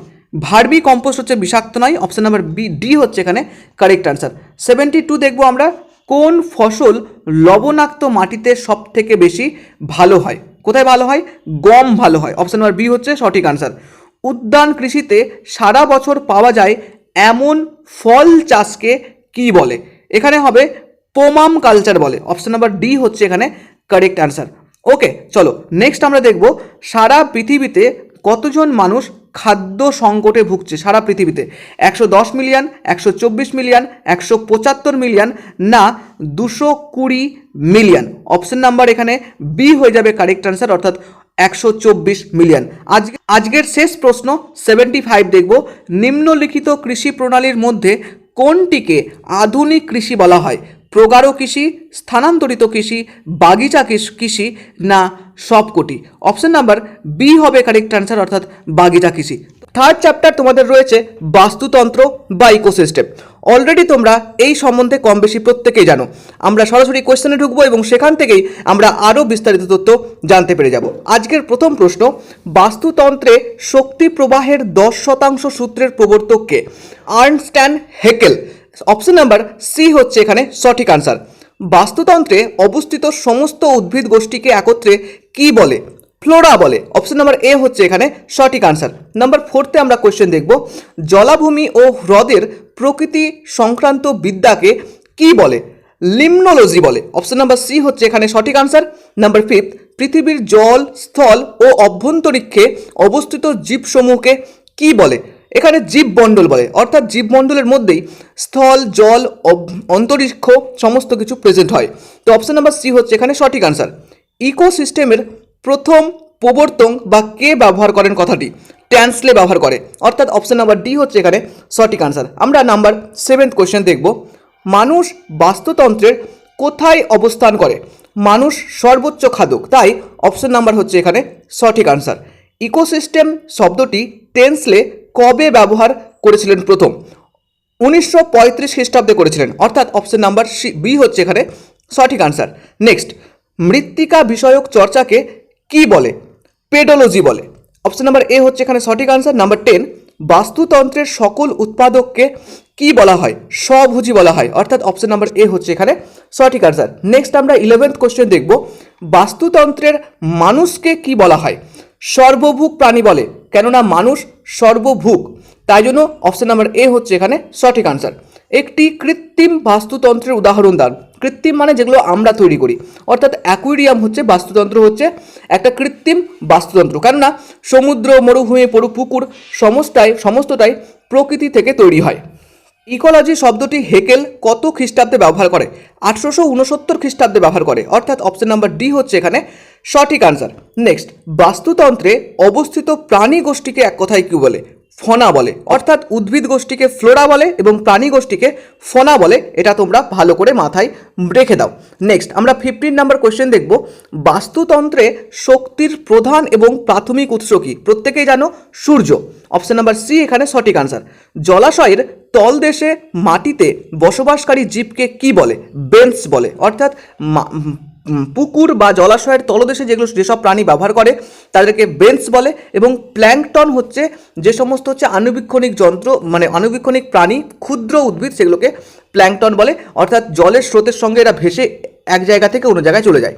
চলো নেক্সট দেখবো আমরা 17 নাম্বার, পরিবেশের গঠনগত ও কার্যগত একককে কি বলে? বাস্তুতন্ত্র বলে, কারণ আমরা বাস্তুতন্ত্র চ্যাপ্টার পড়ছি, তো পরিবেশের গঠনগত এবং কার্যগত একক কি বলে? বাস্তুতন্ত্র বলে। নেক্সট দেখব, কোনো বাস্তুতন্ত্রের প্রজাতির ক্রিয়াকলাপের জন্য প্রয়োজনীয় এলাকাকে কি বলে? নিচ বলে। যে এলাকাতে বাস্তুতন্ত্রের ক্রিয়াকলাপ হয় সেই এলাকাটাকে বলা হয় নিচ। নেক্সট আমরা 19 দেখব, কোনো বাস্তুতন্ত্রে জীবের মোট শুষ্ক ওজনকে কি বলে?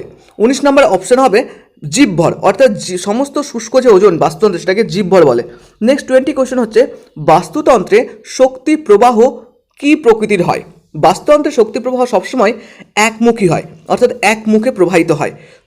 জলের গভীরে যেসব প্রাণী স্বাধীনভাবে সাঁতার কেটে বেড়াতে সক্ষম তাদের কি বলে? আমি একটু আগেই বললাম, সেটাকে প্ল্যাঙ্কটন হচ্ছে ভেসে যায় এবং নেকটন হচ্ছে সাঁতার কাটতে নিজে সাঁতার কাটতে পারে, মানে সক্ষম আর কি।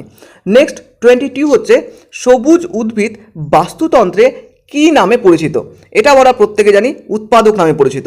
উদ্ভিদ সম্বন্ধীয় মৃত্তিকা বিষয়ক চর্চাকে কি বলে? এডাফোলজি বলে। ওকে, কোনো নির্দিষ্ট স্থানের সকল প্রজাতির জীবকে একত্রে কি বলা হয়? বায়োটা বলা হয়। সকল প্রজাতিকে একত্রে বায়োটা বলে। নিচ শব্দটি প্রথম কে ব্যবহার করে? গ্রিনলে ব্যবহার করে। ওকে, চলো নেক্সট হচ্ছে 26, অধিকাংশ ক্ষেত্রে বিয়োজকরা কি প্রকৃতির হয় বা কি হয়? অধিকাংশ ক্ষেত্রে বিয়োজকরা সবসময় মৃতজীবী হয়।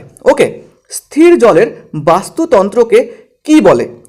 লেন্টিক বলে স্থির জলের বাস্তুতন্ত্রকে। বাস্তুতন্ত্রের সকল উৎপাদককে একসাথে কি বলে? স্বভোজী বলে। প্রত্যেকেই নিজের খাদ্য তৈরি করে বলে স্বভোজী বলে। না, নেক্সট 29, কোনো একটি প্রজাতির মোট সংখ্যাকে কি বলে?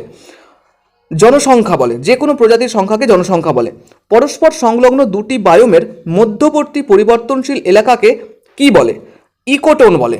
ওকে, এটা মনে রাখবে, ইকোটোন বলে। পুষ্টিস্তর অনুযায়ী কোনো বাস্তুতন্ত্রে বিভিন্ন জীবের অর্জিত শক্তির পরিমাণকে পর্যায়ক্রমে সাজালে যে পিরামিড চিত্র পাওয়া যায় তাকে কি বলে? শক্তি পিরামিড বলে। আমরা অলরেডি ক্লাস 10-এ বা পড়েছি এরকম একটা শক্তি পিরামিড, ত্রিকোণ আকারের শক্তি পিরামিড। প্রত্যেকটা খাদক নির্দিষ্ট জায়গায় রয়েছে। নেক্সট আমরা দেখব, একটি পলল চক্রের উদাহরণ দাও। ফসফরাস চক্রকে পলল চক্র বলে। ওকে, একটি প্রজাতির একটি জীবের সঙ্গে পরিবেশের বিভিন্ন উপাদানের আন্তঃসম্পর্ক অধ্যয়ন ইকোলজির কোন শাখায় অন্তর্ভুক্ত? অটোইকোলজির মধ্যে অন্তর্ভুক্ত। প্রজাতি বলতে জীবের কোন বৈশিষ্ট্যকে বোঝায়? জিনগত সাদৃশ্যকে প্রজাতি বলে। অর্থাৎ যে কোনো প্রজাতি বলতে আগের জিন থেকে তার অপত্যতে বা চাইল্ডে কীরকম বৈশিষ্ট্য প্রকাশ পাচ্ছে সেটাকে জিনগত সাদৃশ্য বলে। নেক্সট আমরা 35 দেখব, বিজ্ঞানের যে শাখায় জীবজগতের বাসস্থান সম্পর্কে আলোচনা করা হয় তাকে কি বলে? ইকোলজি বলে। এটা আমরা অলরেডি জানি। ডিনাইট্রিফাইং ব্যাকটেরিয়া কি? সিউডোমোনাস হচ্ছে এই ব্যাকটেরিয়া। পরিবেশের জীবজাত ও অজীবজাত উপাদানগুলির মধ্যে পারস্পরিক সম্পর্কের ভিত্তিতে গড়ে ওঠা বাস্তুতান্ত্রিক একককে কি বলা হয়? বায়োম বলা হয়। একটু আগে বায়োম বললাম কি, তাহলে বাস্তুতান্ত্রিক একককে বায়োম বলে। যে কোনো পরিবেশজাত, জীবজাত এবং অজীবজাতর উপাদানগুলিকে একসঙ্গে যে সম্পর্ক তৈরি হয় তার একককে বায়োম বলে। নেক্সট আমরা দেখব 38, যে সকল খাদক শ্রেণী উৎপাদক বা সবুজ উদ্ভিদের উপর নির্ভরশীল তাকে কি বলে? এটাও তোমরা প্রত্যেকে জানো, প্রাথমিক খাদক বলে, তাই না? প্রবাহমান জলধারার বাস্তুতন্ত্রকে কি বলে? লোটিক বলে। ওকে, অপশন নাম্বার বি হচ্ছে এখানে সঠিক আনসার। পুষ্টিস্তর অনুযায়ী কোনো বাস্তুতন্ত্রে উপস্থিত জীবের সংখ্যাকে পরস্পর সাজালে যে পিরামিড চিত্র পাওয়া যায় তাকে কি বলে? অপশন নাম্বার সি হচ্ছে সঠিক আনসার, সংখ্যার পিরামিড বলে। আক্ষরিক অর্থে ইকোলজি কথার অর্থ কি? উদ্ভিদের পরিচর্যা সম্পর্কিত বিজ্ঞান। সুন্দরবনের কুমিরের সঙ্গে পরিবেশের আন্তঃসম্পর্ক সমালোচনা ইকোলজি কোন শাখার অন্তর্ভুক্ত? অটোইকোলজি। ওকে, নেক্সট, অগভীর বাস্তুতন্ত্র ধারণাটি যে প্রথম প্রবর্তন করে তাকে আর্নে নেস বলে। জলের উপরিতলের ভাসমান ক্ষুদ্র ক্ষুদ্র জীবকে কি বলে? প্ল্যাঙ্কটন বলে। একটু আগে আমি এটা আলোচনা করলাম। নেক্সট, নাইট্রোজেনকে মাটিতে নাইট্রেট রূপে স্থিতিকরণে সাহায্য করে যে ব্যাকটেরিয়া তাকে কি বলে? রাইজোবিয়াম বলে। ওকে, নেক্সট হচ্ছে, ইকোলজি শব্দটি কোন ভাষা থেকে এসছে? গ্রিক থেকে এসছে। উদ্ভিদ, প্রাণী ও কীটপতঙ্গের দেহাবশেষ বিয়োজিত হয় মানে কিসে পরিণত হয়? হিউমাসে পরিণত হয়। কে প্রথম নিচ এর শ্রেণী বিভাজন করেন? ওডাম করে। নিচ যেটা বলেছিলাম সেটাকে ওডাম করে। পারস্পরিক সহায়তার মাধ্যমে বহু সংখ্যক ভিন্ন প্রজাতির একত্রে বসবাসকে কি বলা হয়? জীববৈচিত্র্য বলে। পুষ্টিতন্ত্র অনুযায়ী জীবভরের পরিমাণ পরপর সাজালে যে পিরামিড চিত্র পাওয়া যায় তাকে জীবভর পিরামিড বলে। আজকের র্যাপিড ফায়ারের 50 কোয়েশ্চেন অলরেডি আলোচনা করলাম। 51 হচ্ছে বাস্তুতন্ত্রে অর্জিত শক্তির কত শতাংশ পরবর্তী পুষ্টি স্তরে প্রবাহিত হয়? 10% প্রবাহিত হয়। আর 10% যে সূত্র সেটাকে বলেছিল সেটা অবশ্যই তোমরা কমেন্ট করে জানিও। আর এই যে র্যাপিড ফায়ার সিরিজ সেটা আশা করি প্রত্যেকের ভালো লেগেছে। 3rd চ্যাপ্টার মোটামুটি কমপ্লিট। আমরা নেক্সট দিন 4th চ্যাপ্টারের গুরুত্বপূর্ণ যে প্রশ্নগুলো সেগুলো তোমাদের সাথে শেয়ার করব। 4th চ্যাপ্টারে তোমাদের রয়েছে জীব বৈচিত্র্য এবং তার সংরক্ষণ, অর্থাৎ বায়োডাইভার্সিটি অ্যান্ড ইটস কনজারভেশন। তো চলো আজকের প্রথম প্রশ্ন আলোচনা করা যাক। লেখা রয়েছে বায়োডাইভার্সিটি অর্থাৎ জীব বৈচিত্র্য শব্দটি যে পরিবেশ কেন্দ্রীয় সম্মেলনে জনপ্রিয়তা পায় তা হলো কোন সম্মেলন? বসুন্ধরা সম্মেলন। অপশন নাম্বার এ হচ্ছে এখানে সঠিক আনসার। জীব বৈচিত্র্যের হটস্পট হলো কোন অঞ্চল? ক্রান্তীয় বৃষ্টি অরণ্য অঞ্চল, অর্থাৎ অপশন নাম্বার ডি হচ্ছে এখানে সঠিক আনসার। বর্তমানকালে পৃথিবীতে জীব নিধনের হার সবচেয়ে বেশি কোথায়? সবচেয়ে বেশি হচ্ছে ক্রান্তীয় বৃষ্টি অরণ্য অঞ্চলে, এই জায়গায়। নেক্সট, বর্তমানে অবলুপ্ত ডোডো পাখির প্রাকৃতিক বাসভূমি ছিল কোথায়? 4th নাম্বারের মরিশাস দ্বীপ, অর্থাৎ অপশন বি নাম্বার সঠিক আনসার। আমরা নেক্সট প্রশ্ন দেখে নেব। 5 নাম্বার লেখা রয়েছে সম্পূর্ণরূপে বিলুপ্ত প্রাণী কোন প্রাণী? সম্পূর্ণরূপে যেটা বিলুপ্ত হয়ে গেছে সেটা হচ্ছে একশৃঙ্গ গন্ডার। অপশন নাম্বার ডি এখানে সঠিক আনসার। নাম্বার 6, বিশ্বে এখনো পর্যন্ত চিহ্নিত জীব প্রজাতির সংখ্যা হলো কতগুলো? 16,05,000, অর্থাৎ অপশন নাম্বার সি হচ্ছে এখানে সঠিক আনসার। নেক্সট আমরা দেখব নাম্বার 7, ভারতের বিলুপ্ত প্রায় উদ্ভিদ কোন উদ্ভিদ? সুন্দরী, কলসপত্রী ও চন্দন, এই 3 প্রকার উদ্ভিদ প্রায় বিলুপ্ত ভারতের ক্ষেত্রে। চলো অপশন নাম্বার কোশ্চেন নাম্বার 8, ভারতে বিলুপ্ত হয়ে গেছে এমন একটি প্রজাতি পাখির নাম বলো। গোলাপি মাথাওয়ালা হাঁস, সঠিক আনসার। নেক্সট, পৃথিবীর বৃহত্তম ম্যানগ্রোভ বনাঞ্চল কোথায় অবস্থিত? সুন্দরবনে অবস্থিত, এটা আমরা সকলে জানি। নাম্বার 10, ভারতের সপুষ্পক উদ্ভিদ প্রজাতির পাওয়া যায় প্রায় কতগুলো? অপশন নাম্বার সি এখানে সঠিক আনসার, অর্থাৎ 15,000। নেক্সট আমরা দেখব 11th কোয়েশ্চেন, ভারতের অন্যতম জীববৈচিত্র্য সম্পন্ন অঞ্চল হলো কোনটি? উত্তর পূর্ব হিমালয়, অর্থাৎ অপশন নাম্বার এ সঠিক আনসার। পশ্চিমবঙ্গের ব্যাঘ্র প্রকল্প কোথায় অবস্থিত? সুন্দরবনে অবস্থিত ব্যাঘ্র প্রকল্প। রিও ডি জেনেরিও বসুন্ধরা সম্মেলনে কত খ্রিস্টাব্দে অনুষ্ঠিত হয়? 1971 খ্রিস্টাব্দে অনুষ্ঠিত হয়। এই প্রশ্নটি বারংবার তোমাদের প্রিভিয়াস ইয়ার কোশ্চেনে এসছে। তোমরা প্রিভিয়াস ইয়ার প্রশ্নপত্র দেখতে চাইলে এই চ্যানেলের প্লেলিস্টে যাও, সেখানে দেখবে লেখা রয়েছে ইউজিবি PYQ, একটি প্লেলিস্ট রয়েছে। সেখান থেকে আগের যে ইয়ারের যে প্রশ্নপত্রগুলো সেগুলো সমস্তটা আলোচনা করা রয়েছে, সেখান থেকে তোমরা গিয়ে দেখতে পারো। নেক্সট 14, ইউনেস্কো মানুষ ও জীবমণ্ডল কর্মসূচি কত খ্রিস্টাব্দে গ্রহণ করা হয়? 1971 খ্রিস্টাব্দেই গ্রহণ করা হয়।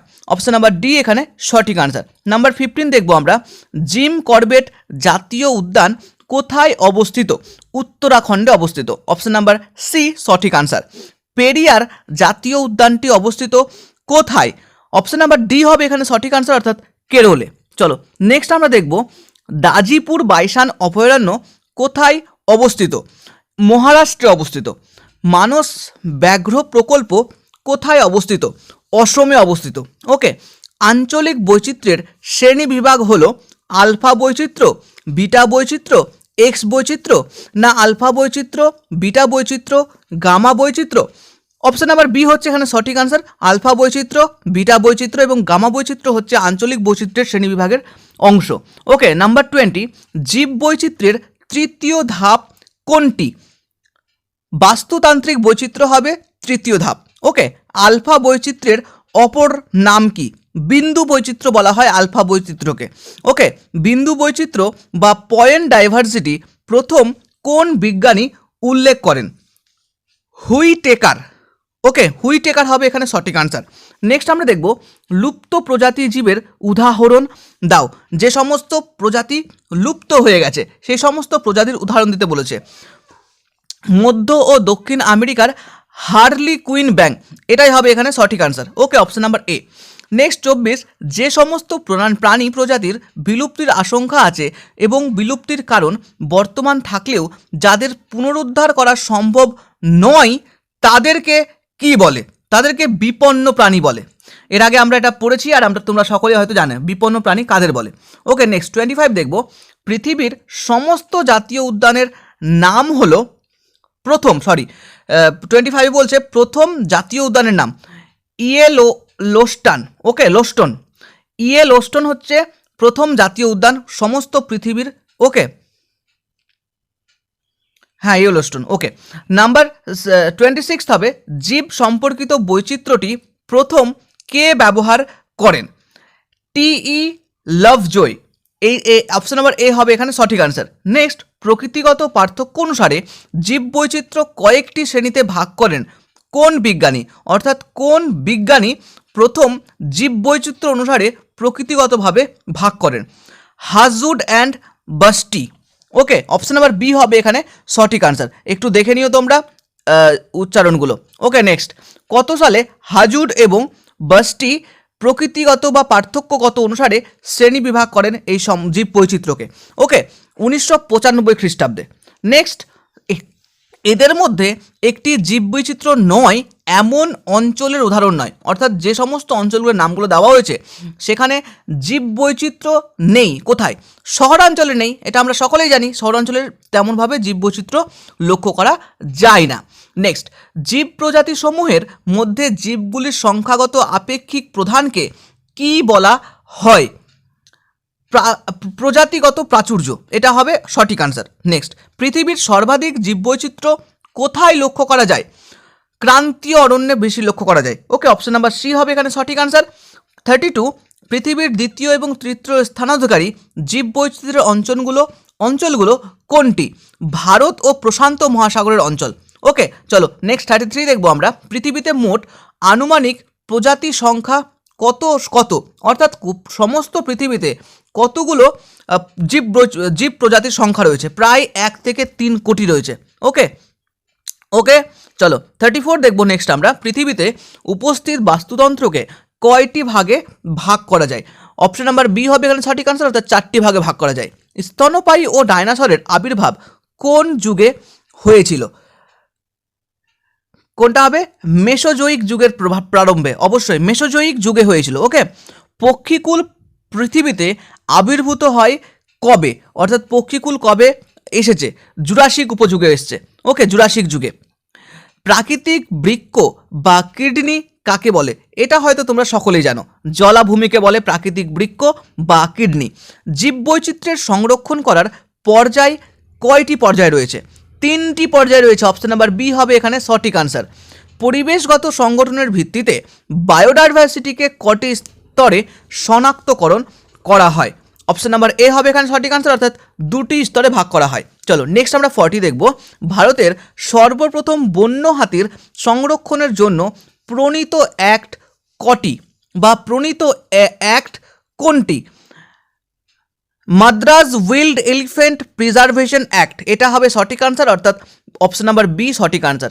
নেক্সট, আলফা বৈচিত্র্যের যে ধরনের বিভিন্নতার সূচক পাওয়া যায় বা সূচক হলো জীব বৈচিত্র্য। ওকে, আলফা বৈচিত্র্য যে ধরনের বিভিন্নতার সূচক হলো সেটা হচ্ছে জীব বৈচিত্র্য। নেক্সট আমরা 42 দেখব, জীব বৈচিত্র্যের প্রথম ধাপ কোনটি? জীব বৈচিত্র্যের প্রথম ধাপ হলো জিন বৈচিত্র্য, এটা নিশ্চয়ই প্রত্যেকেই জানো। অপশন নাম্বার এ সঠিক আনসার। নাম্বার 43, যে প্রজাতির জীব বিগত 50 বছরে দেখা যায়নি তাদেরকে কি বলে? অর্থাৎ দেখা যায়নি, সেগুলো হচ্ছে লুপ্ত প্রজাতি। ওকে, বিপন্ন প্রজাতি সম্পর্কে আমি বললাম, এটা হচ্ছে লুপ্ত প্রজাতি। ভারতের জীববৈচিত্র্য আইন প্রণীত হয় কবে? খুব ইম্পর্টেন্ট কোয়েশ্চেন, এটা অলরেডি তোমাদের প্রিভিয়াসের কোয়েশ্চেনে এসছে, তো এটা ভালো করে সালটা মনে রাখবে।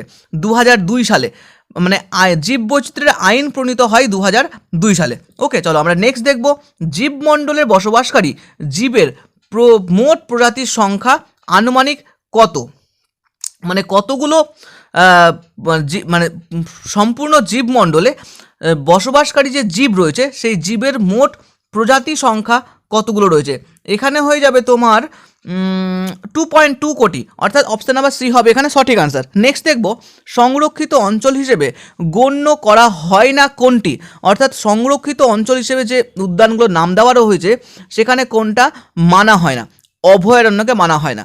ওকে, চলো নেক্সট আমরা 47 দেখব ভারতের বন্যপ্রাণী সংরক্ষণ আইনের আয়ত্তে পড়ে না, যেটা বন্যপ্রাণী মানে কোন আয়ত্তে পড়ে না, বন্য কুকুর, বন্য গাধা, বাইসন, মানে কোনটা পড়ে না বলো তোমরা বলতে পারবে। ইঁদুর, কাক ও বাদুড় এটা বন্যপ্রাণী সংরক্ষণের মধ্যে পড়ে না, অপশন নাম্বার বি হবে এখানে সঠিক আনসার। 48 ভারতে ফরেস্ট কনজারভেশন অ্যাক্ট প্রণয়িত কবে করা হয়, অর্থাৎ ভারতে যে আমাদের ফরেস্ট অ্যাক্ট তৈরি হয় সেটা কবে তৈরি হয়েছিল, 1980 সালে তৈরি হয়েছিল। ওকে, নেক্সট দেখবো আমরা ভারতের জীববৈচিত্র্যের মধ্যে ধর্মীয় গুরুত্ব সম্পূর্ণ কোন উদ্ভিদটি বা একটি উদ্ভিদের নাম বলো। জবা, জবা হচ্ছে একটা আমাদের ধর্মীয় গুরুত্ব, কারণ জবা এখানে আমাদের পুজোয় লাগে বলে ধর্মীয় গুরুত্ব সম্পূর্ণ বলা হয়েছে। ভারতের একটি লুপ্ত প্রাণী প্রজাতি হলো, অর্থাৎ ভারতে এই নিচের যে অপশনগুলো দেওয়া হয়েছে এই অপশনগুলোর মধ্যে কোন প্রজাতিটি লুপ্ত প্রায় হয়ে গেছে, তুষার চিতা, এটা প্রায় লুপ্ত প্রজাতি। আশা করি তোমাদের প্রত্যেকটা প্রশ্ন ভালো করে বুঝতে পেরেছো এবং তোমার ভালো লেগেছে। যদি বুঝতে পারো, ভালো লাগে, লাইক প্রেস করো, প্রত্যেকটা তোমার বন্ধুর সাথে শেয়ার করো যাতে প্রত্যেকটা বন্ধুই তোমার মতোই সহযোগিতা পেতে পারে এই ভিডিও থেকে। 5th চ্যাপ্টার অর্থাৎ পরিবেশ দূষণ, এনভায়রনমেন্টাল পলিউশন, এই সম্পর্কে আমরা কিছু না কিছু তথ্য অলরেডি জানি। তো চলো সরাসরি একেবারে প্রশ্ন উত্তর পর্বে শুরু করা যাক। আজকের প্রথম প্রশ্ন, পরিবেশ সম্পর্কিত লন্ডন চুক্তি স্বাক্ষরিত হয় কবে? 1990 খ্রিস্টাব্দে এই লন্ডন চুক্তি স্বাক্ষরিত হয়। নাম্বার 2, বিশ্ব পরিবেশ দিবস কবে পালিত হয়? 5th জুন, অর্থাৎ অপশন নাম্বার সি এই প্রশ্নের সঠিক আনসার। নাম্বার 3, প্রতি বছর বাতাসে কত ppm হারে কার্বন ডাই অক্সাইড বৃদ্ধি পাচ্ছে? 1.5 ppm হারে বাতাসে প্রতি বছর কার্বন ডাই অক্সাইডের মাত্রা বৃদ্ধি পাচ্ছে। নাম্বার 4, WCED অর্থাৎ world commission on environmental and development কবে প্রতিষ্ঠিত হয়? 1983 খ্রিস্টাব্দে এটি প্রতিষ্ঠিত হয়। এটি অবশ্যই ফুল ফর্মটি মনে রেখো, world commission of environmental and development. Number 5, ক্লোরোফ্লুরোকার্বনের বাণিজ্যিক নাম কি? ফ্রেয়ন বলা হয়, ক্লোরোফ্লুরোন কার্বনকে ফ্রেয়ন বলা হয়। হু অর্থাৎ ওয়ার্ল্ড হেলথ অর্গানাইজেশনের মতে পানীয় জলে সিওডির মাত্রা কত হওয়া উচিত? নাম্বার সি এখানে কারেক্ট আনসার, 10 ml পার লিটারের কম হতে হবে প্রত্যেকটা সিওডির মাত্রা। নেক্সট, বায়ুমণ্ডলে সিএফসি যৌগটির পরিমাণ প্রায় কত শতাংশ? নাম্বার ডি হবে এখানে সঠিক আনসার, যেখানে লেখা রয়েছে দেখো 0.000225%। নেক্সট আমরা দেখব নাম্বার 8th কোশ্চেন, বায়ুমণ্ডলে কোন স্তরে ওজোন গ্যাসের আধিক্য বেশি থাকে? এই প্রশ্ন অলরেডি তোমার সাথে শেয়ার করেছি, আশা করি তোমরা পারবে। কি হবে? স্ট্র্যাটোস্ফিয়ার। নেক্সট, ব্ল্যাক ফুট রোগ কোন দূষণের জন্য হয়? এটাও তোমরা জানো, আর্সেনিকের কারণে হয়। নর্মদা বাঁচাও আন্দোলন কত খ্রিস্টাব্দে হয়েছিল? নাম্বার সি অর্থাৎ 1985 খ্রিস্টাব্দে হয়েছিল এখানে সঠিক আনসার। নেক্সট, ভাবা অ্যাটমিক রিসার্চ ইনস্টিটিউট কোথায় অবস্থিত? নাম্বার এ হবে এখানে সঠিক আনসার, ট্রয়েম্বোতে। ওকে, নেক্সট চলো নাম্বার 12, বর্তমানে পৃথিবীর গড় তাপমাত্রা বৃদ্ধিতে সিএফসি এর অবদান কতখানি? 14% অবদান রয়েছে, অর্থাৎ 14% শতাংশ সিএফসির কারণে পৃথিবীর গড় তাপমাত্রা বৃদ্ধি পাচ্ছে। নেক্সট নাম্বার 13, বিশ্ব স্বাস্থ্য সংস্থা জলে আর্সেনিকের ঊর্ধ্বসীমা কতটা ধার্য করা হয়েছে? 0.0 মিলিগ্রাম পার লিটার। নাম্বার 14, হু এর মতে শব্দের নিরাপদ প্রাবল্য কত মাত্রা? 45 ডেসিবেলের ডেসিবেল পর্যন্ত হতে হবে। একটি পরিবেশ বান্ধব সম্পদের উদাহরণ দাও। এটা নিশ্চয়ই তোমরা পারবে, সৌরশক্তি। Okay, next number 16, Ganga action plan কবে গ্রহণ করা হয়? 1985 খ্রিস্টাব্দে গঙ্গা অ্যাকশন প্ল্যান গ্রহণ করা হয়েছিল। বিওডির হওয়ার অর্থ কি? অর্থাৎ বিওডির মানে কি, অর্থ এখানে বলতে চাইছে। নাম্বার 17, অর্থাৎ জল অধিক বিশুদ্ধ। না জলের রাসায়নিক দূষণের মাত্রা বেশি, না জলের গুণাগুণের কোনো পরিবর্তন হয় না, না জলের রাসায়নিক চাহিদা বৃদ্ধি। এখানে অপশন নাম্বার বি হবে সঠিক আনসার, অর্থাৎ জলের রাসায়নিক দূষণের মাত্রা বেশি। এয়ার পলিউশন বইটি কার লেখা? পার্কিন্স। অপশন নাম্বার ডি এখানে সঠিক আনসার। নেক্সট, ওজন হোল আবিষ্কৃত হয় কত খ্রিস্টাব্দে? 1985 খ্রিস্টাব্দে ওজন হোল আবিষ্কৃত হয়েছিল। নেক্সট, ওজন গহ্বর সৃষ্টির জন্য কোন গ্যাস দায়ী? ক্লোরিন গ্যাস বেশি পরিমাণে দায়ী রয়েছে ওজন গহ্বর সৃষ্টির প্রধান কারণ হিসেবে তোমরা বলতে পারো। নেক্সট, জল দূষণ নিয়ন্ত্রণ আইন কত খ্রিস্টাব্দে প্রণয়িত করা হয়েছিল? 1974 খ্রিস্টাব্দে এটা প্রণয়ন করা হয়েছিল। নেক্সট, জলাভূমিতে শৈবাল পচে যে বিষ নির্গত হয় তার নাম কি? স্ট্রিকনিন এর নাম। নেক্সট, গ্রিন হাউস গ্যাসগুলির মধ্যে সর্বাপেক্ষা প্রধান গ্যাস কোনটি? কার্বন ডাই অক্সাইড হচ্ছে প্রধান গ্যাস। নেক্সট 24, কে প্রথম বাতাসে কার্বন ডাই অক্সাইডের ক্রমবর্ধমান পরিমাণ সম্পর্কে আশঙ্কা প্রকাশ করেছিলেন? সাভান্তে আরহেনিয়াস। অপশন নাম্বার সি হচ্ছে এখানে সঠিক আনসার। বসুন্ধরা সম্মেলন কোন শহরে অনুষ্ঠিত হয়েছিল? এর আগেও এটা আনসার হয়েছে, রিও ডি জেনিরো শহরে অনুষ্ঠিত হয়েছিল। নেক্সট, পরিবেশ সম্পর্কিত মন্ট্রিল প্রোটোকল স্বাক্ষরিত হয় কত খ্রিস্টাব্দে? 1987 খ্রিস্টাব্দে হয়। এই 1987 খুব ইম্পর্টেন্ট, তোমরা এই 87 সম্পর্কে বাকি যে সমস্ত রিজনগুলো হয়েছিল পরপর যেগুলো বললাম তোমরা কিন্তু সেখানে লিখে নিতে পারো। নদীর জলে বিওডির মাত্রা কত হওয়া উচিত? 5-এর কম হতে হবে অবশ্যই। বর্তমানে গ্রিনহাউস প্রভাব সৃষ্টিতে মিথেনের অবদান কতখানি? গ্রিনহাউস যে তৈরি হচ্ছে সেখানে মিথেন গ্যাসে কত পার্সেন্টেজ থাকতে গেলে এটা হচ্ছে 18%। ওকে, মিনামাটা রোগ কোন দূষণের কারণ? এটাও তোমরা জানো, পারদের কারণ। ওকে, পারদ দূষণের জন্য মিনামাটা রোগ হয়। স্টকহোম অধিবেশন কত খ্রিস্টাব্দে হয়েছিল? 1972 খ্রিস্টাব্দে হয়েছিল। একটি সুস্থ মানুষ প্রতিদিন কত পরিমাণ বায়ু প্রশ্বাসের মাধ্যমে গ্রহণ করে? মোটামুটি 35 গ্যালন। ওকে, এইচ পার্কিন্স কত খ্রিস্টাব্দে বায়ু দূষণ সম্পর্কে ব্যাখ্যা দিয়েছিলেন? 1974 খ্রিস্টাব্দে বায়ু দূষণ সম্পর্কে ব্যাখ্যা দিয়েছিলেন। নগরায়নের ফলে পরিবেশে কোন ধরনের অবক্ষয় লক্ষ্য করা যায়? দূষণ, দূষক, অবনমন। এখানে এ এবং সি হবে সঠিক আনসার, অর্থাৎ দূষণ এবং অবনমন হবে। ওকে, নেক্সট 34, কয়েকটি গ্রিন হাউস গ্যাসের নাম বলো। Carbon die oxide, CFC, methane, না ওজোন, জলীয় বাষ্প, নাইট্রাস অক্সাইড। এখানে সবকটি হবে। ওকে, সবকটি হবে সঠিক আনসার। নেক্সট 35, মানুষের কার্যাবলীর দ্বারা সংগঠিত দূষণকে কটি ভাগে ভাগ করা যায়? মোটামুটি তোমাকে এখানে 2, 3, 4 এখানে দুটি ভাগে। ওকে, অপশন নাম্বার এ হবে এখানে সঠিক আনসার। নেক্সট 36, মানুষের কার্যাবলীর দ্বারা সংগঠিত দূষণগুলি কি কি? প্রাকৃতিক দূষণ ও সমাজ। নেক্সট বলছে উত্তাপ ও তেজস্ক্রিয় পদার্থ, গ্যাসীয় দূষক ও কঠিন কণিকাগুলি দ্বারা দূষণ। অপশন নাম্বার বি হবে এখানে সঠিক আনসার। ওকে, উত্তাপ ও তেজস্ক্রিয় পদার্থ দ্বারা দূষণ। 1950 সালে লন্ডন জাগের কবলে পড়ে বহু মানুষের মৃত্যু হয়েছিল, সেটা কোন বিপর্যয়ের উদাহরণের কথা বলা হয়েছে? এখানে মনুষ্য সৃষ্ট উদাহরণ হবে। ওকে, নেক্সট 38, ইতালির মিলান শহরের কাছে সেতোসোয়ার রাসায়নিক কারখানায় রিঅ্যাক্টর ডিস্ক ফেটে কোন গ্যাস ছড়িয়ে পড়েছিল? বায়ুমণ্ডলের দূষণ সৃষ্টি করেছিল। ডাইঅক্সিন গ্যাস ফেটেছিল এবং যার ফলে বায়ু দূষণ হয়েছিল। নেক্সট, ক্লোরাক্যানে নামক চর্মরোগের সৃষ্টি হয় কোন গ্যাস দূষণের ফলে? ডাইঅক্সিন গ্যাসের ফলেই। ওকে, ডাইঅক্সিন গ্যাসের ফলেই এই পুরো বায়ু দূষণ হয়েছিল এবং যার ফলে ক্লোরাক্যানে চর্মরোগটা হয়েছিল। নেক্সট, 3 মাইল দ্বীপ কোথায় অবস্থিত? মার্কিন যুক্তরাষ্ট্রের পেনসিলভেনিয়াতে অবস্থিত। ওকে, 3 মাইল দ্বীপ কী কারণে বিখ্যাত? মার্কিন যুক্তরাষ্ট্রের পারমাণবিক গবেষণা কেন্দ্র হিসেবে এটাই বিখ্যাত। ভূপাল গ্যাস দুর্ঘটনা কবে হয়েছিল? এটা খুব ইম্পর্টেন্ট, এর আগে প্রিভিয়াস ইয়ার কোশ্চেনে বহুবার এই প্রশ্নটি এসছে। 1984। ওকে, ভূপাল গ্যাস হয়েছিল। ইউক্রেনে চেরনোবিল শহরের পারমাণবিক দুর্ঘটনা কত সালে হয়েছিল? 1986 সালে হয়েছিল। ওকে, এটা পৃথিবীর নিরাপদ ছাতা কাকে বলে? কোন স্তরকে বলে? অ্যাকচুয়ালি কোন বায়ুমণ্ডলকে বলে?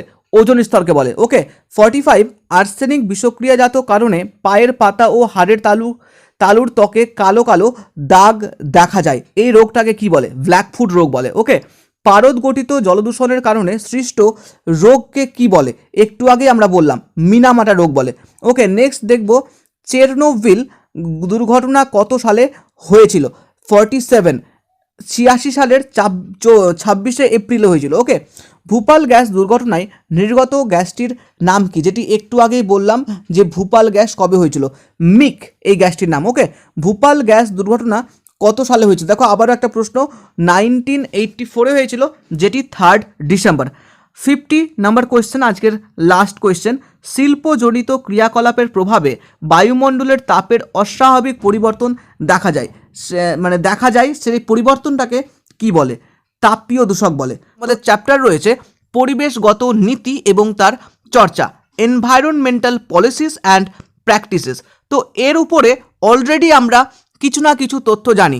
আমরা সরাসরি কোশ্চেন আনসার দেখব এবং তোমাদের কতগুলো আনসার ঠিক হয়েছে বা কতগুলো আনসার তুমি জানো তা অবশ্যই কমেন্ট করে জানিও তোমার মূল্যবান বক্তব্য হিসেবে। তো চলো আজকের প্রথম প্রশ্ন শুরু করা যাক। দেখতে পাচ্ছ নাম্বার 1-এ রয়েছে, পৃথিবীতে উল্লেখযোগ্যভাবে জলবায়ুর পরিবর্তন প্রথম ঘটেছিল কখন? প্যালিওজোইক যুগে ঘটেছিল। ওকে, প্যালিওজোইক যুগে জলবায়ুর পরিবর্তন প্রথম ঘটেছিল। নেক্সট নাম্বার 2, সূর্যের ফোটোস্ফিয়ারের যে অংশগুলো অন্ধকারময় ও অপেক্ষাকৃত কম উষ্ণ, এই স্থানগুলোকে কি বলা হয়? সৌর কলঙ্ক বলা হয়। ওকে, নেক্সট, সৌর কলঙ্ক সূর্যের দেহে চক্রাকারে ফিরে আসে কত বছর পর পর? 11 বছর পর পর ফিরে আসে, অর্থাৎ 11 বছর অন্তরে এই সূর্যের দেহে যে সৌর কলঙ্ক সেগুলো চক্রাকারে ফিরে আসে। নেক্সট আমরা 4th দেখব, সৌর কলঙ্কর সংখ্যা বেড়ে গেলে সূর্যের অতিবেগুনি রশ্মির সক্রিয়তা কি হয়? বৃদ্ধি পায় না কমে যায়? কয়েক গুণ বেড়ে যায়। অপশন নাম্বার এ ওখানে সঠিক আনসার। 1945 থেকে 1955 খ্রিস্টাব্দ পর্যন্ত সৌর কলঙ্ক সবচেয়ে কম ছিল, তথাপি পৃথিবীর তাপমাত্রা তুলনামূলকভাবে কম ছিল। সৌর কলঙ্কের এই সময়টুকু কি নামে পরিচিত বা কি নামে ডাকা হয়? মন্ডার মিনিমাম নামে ডাকা হয়। ওকে, চলো আমরা নেক্সট 6 নাম্বার দেখব, সৌর কলঙ্কের হ্রাস বৃদ্ধির ফলে পৃথিবীর তাপমাত্রার সাথে জলবায়ুর কি ঘটে? জলবায়ুর পরিবর্তন ঘটে। 1883 সালে ইন্দোনেশিয়ায় ক্রাকাতোয়া আগ্নেয়গিরির অগ্নুৎপাতের ভয়ঙ্কর ছাই পৃথিবীর আকাশে কত বছর ঢেকেছিল? অনেক বছর ঢেকেছিল, মোটামুটি 2 বছর ঢেকেছিল এই ছাই। ওকে, নেক্সট আমরা নাম্বার 8 দেখব, দ্য ইয়ার উইদাউট সামার নামে বিখ্যাত এই বইটি কত খ্রিস্টাব্দে প্রকাশিত হয়েছিল? 1816 অর্থাৎ 1816 খ্রিস্টাব্দে এই বইটি প্রকাশিত হয়েছিল। অপশন নাম্বার বি এখানে সঠিক আনসার।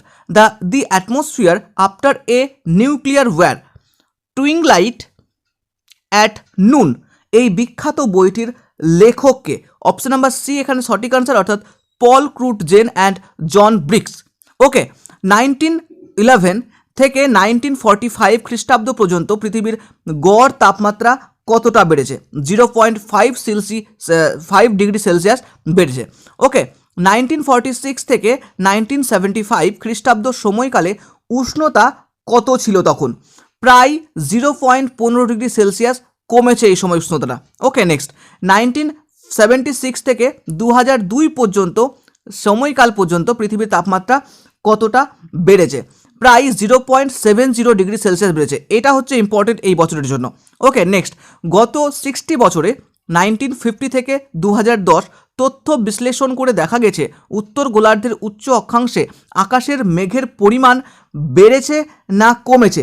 নাম্বার 13 বেড়েছে হবে সঠিক আনসার। ওকে, নেক্সট, গত 100 বছরে সারা পৃথিবীতে প্রায় বৃষ্টির সংখ্যা বেড়েছে না কমেছে? তো এখানে 1% বৃষ্টির সংখ্যা বেড়েছে। ওকে, নেক্সট আমরা নেক্সট কোয়েশ্চেন দেখব, 2017 সালে পরিবেশ দিবসের থিম কী ছিল? 2017 সালের পরিবেশ দিবসের থিম যেটা ছিল সেটা এই বছরের জন্য ইম্পর্টেন্ট নয়, তবে 2022 সালে পরিবেশের থিম কী ছিল এটা তোমরা অবশ্যই কমেন্টে জানিও। তোমরা গুগল করতে পারো, সেই গুগল করেও তুমি কমেন্টে অবশ্যই জানিও 2022 সালের পরিবেশ দিবসের থিম কী ছিল। তো 2017 সালের পরিবেশের থিম ছিল তোমাদের connecting people to nature. Next 16 number দেখব, পৃথিবী জুড়ে ওজোন স্তর বিনাশকারী পদার্থের উৎপাদনের সাপেক্ষে যথেষ্ট মাত্রায় নিয়ন্ত্রণ হয়েছিল কি হয়নি আর কি। তো মন্ট্রিল প্রোটোকলের প্রভাবে হয়েছিল। ওকে, চলো নেক্সট 17 দেখব, মন্ট্রিল চুক্তি কত সালে স্বাক্ষরিত হয়েছিল? 1987 সালের 16 সেপ্টেম্বর স্বাক্ষরিত হয়েছিল। মন্ট্রিল চুক্তি অনুষ্ঠিত হয় প্রথম কোথায়? ওকে, কানাডার মন্ট্রিল শহরে হয়েছিল, ওই জন্য নাম হয়েছিল এটার মন্ট্রিল চুক্তি। প্রাথমিকভাবে গোড়ার দিকে মন্ট্রিল চুক্তি স্বাক্ষর করে কতগুলো দেশ? মোটামুটি 24টি দেশ চুক্তি স্বাক্ষরিত করেছিল। মন্ট্রিল চুক্তিপত্র বাধ্যতামূলকভাবে বাস্তবায়িত হয় কখন, মানে কবে থেকে এটা লাগু হয়? 1989 থেকে, মানে লাগু হয়েছিল 1 জানুয়ারি থেকে। মন্ট্রিল চুক্তিতে অতি গুরুত্বপূর্ণ ওজোন স্তরের বিন্যাসকারীর দূষকের সংখ্যা কটি, মানে কটির কথা বলা হয়েছিল সেখানে? 5টি দূষণকারী যে দূষকের সংখ্যা সেটা বলা হয়েছিল। 1980 সালে আগস্ট মাসে মন্ট্রিল চুক্তি অনুমোদন করেছিল কতগুলো দেশ করেছিল অনুমোদন আর কি? বিশ্বের 44টি দেশ অনুমোদন করেছিল। ভারত মন্ট্রিল চুক্তিতে সদস্য পদ গ্রহণ করে কে কে গ্রহণ করে বা কারা গ্রহণ করে বা কখন গ্রহণ করে? 1991 সালের 17 সেপ্টেম্বর এটাকে গ্রহণ করা হয়েছিল। নেক্সট, কবে ভারতে মন্ট্রিল চুক্তির নানান কর্মসূচি আধুনিকরণ করা হয়েছিল? মোটামুটি 2006 সালে এটা করা হয়েছিল। ওকে, চলো, ইউএনডিপি এর সম্পূর্ণ নাম কি? ইউনাইটেড নেশন ডেভেলপমেন্ট প্রোগ্রাম হবে অপশন নাম্বার বি সঠিক আনসার। ইউএনআইডিও এর সম্পূর্ণ নাম কি? United Nation Industrial Development Organization হচ্ছে সম্পূর্ণ নাম। নেক্সট, বর্তমানে কতগুলো দেশ মন্ট্রিল চুক্তি অনুমোদন করেছে? আমরা একটু আগেই পড়লাম যে সেখানে কতগুলো দেশ চুক্তিবদ্ধ হয়েছিল আর কি। এখন বলছে যে অনুমোদন কতগুলো দেশ করেছিল। ওকে, 197টি দেশ অনুমোদন করেছিল। নেক্সট, নিম্নলিখিত কোন দ্রব্যগুলি ওজোন স্তরের ক্ষতি সাধন করছে? কোনটা সব থেকে বেশি করছে এটা তোমরা অবশ্যই জানবে নিশ্চয়ই।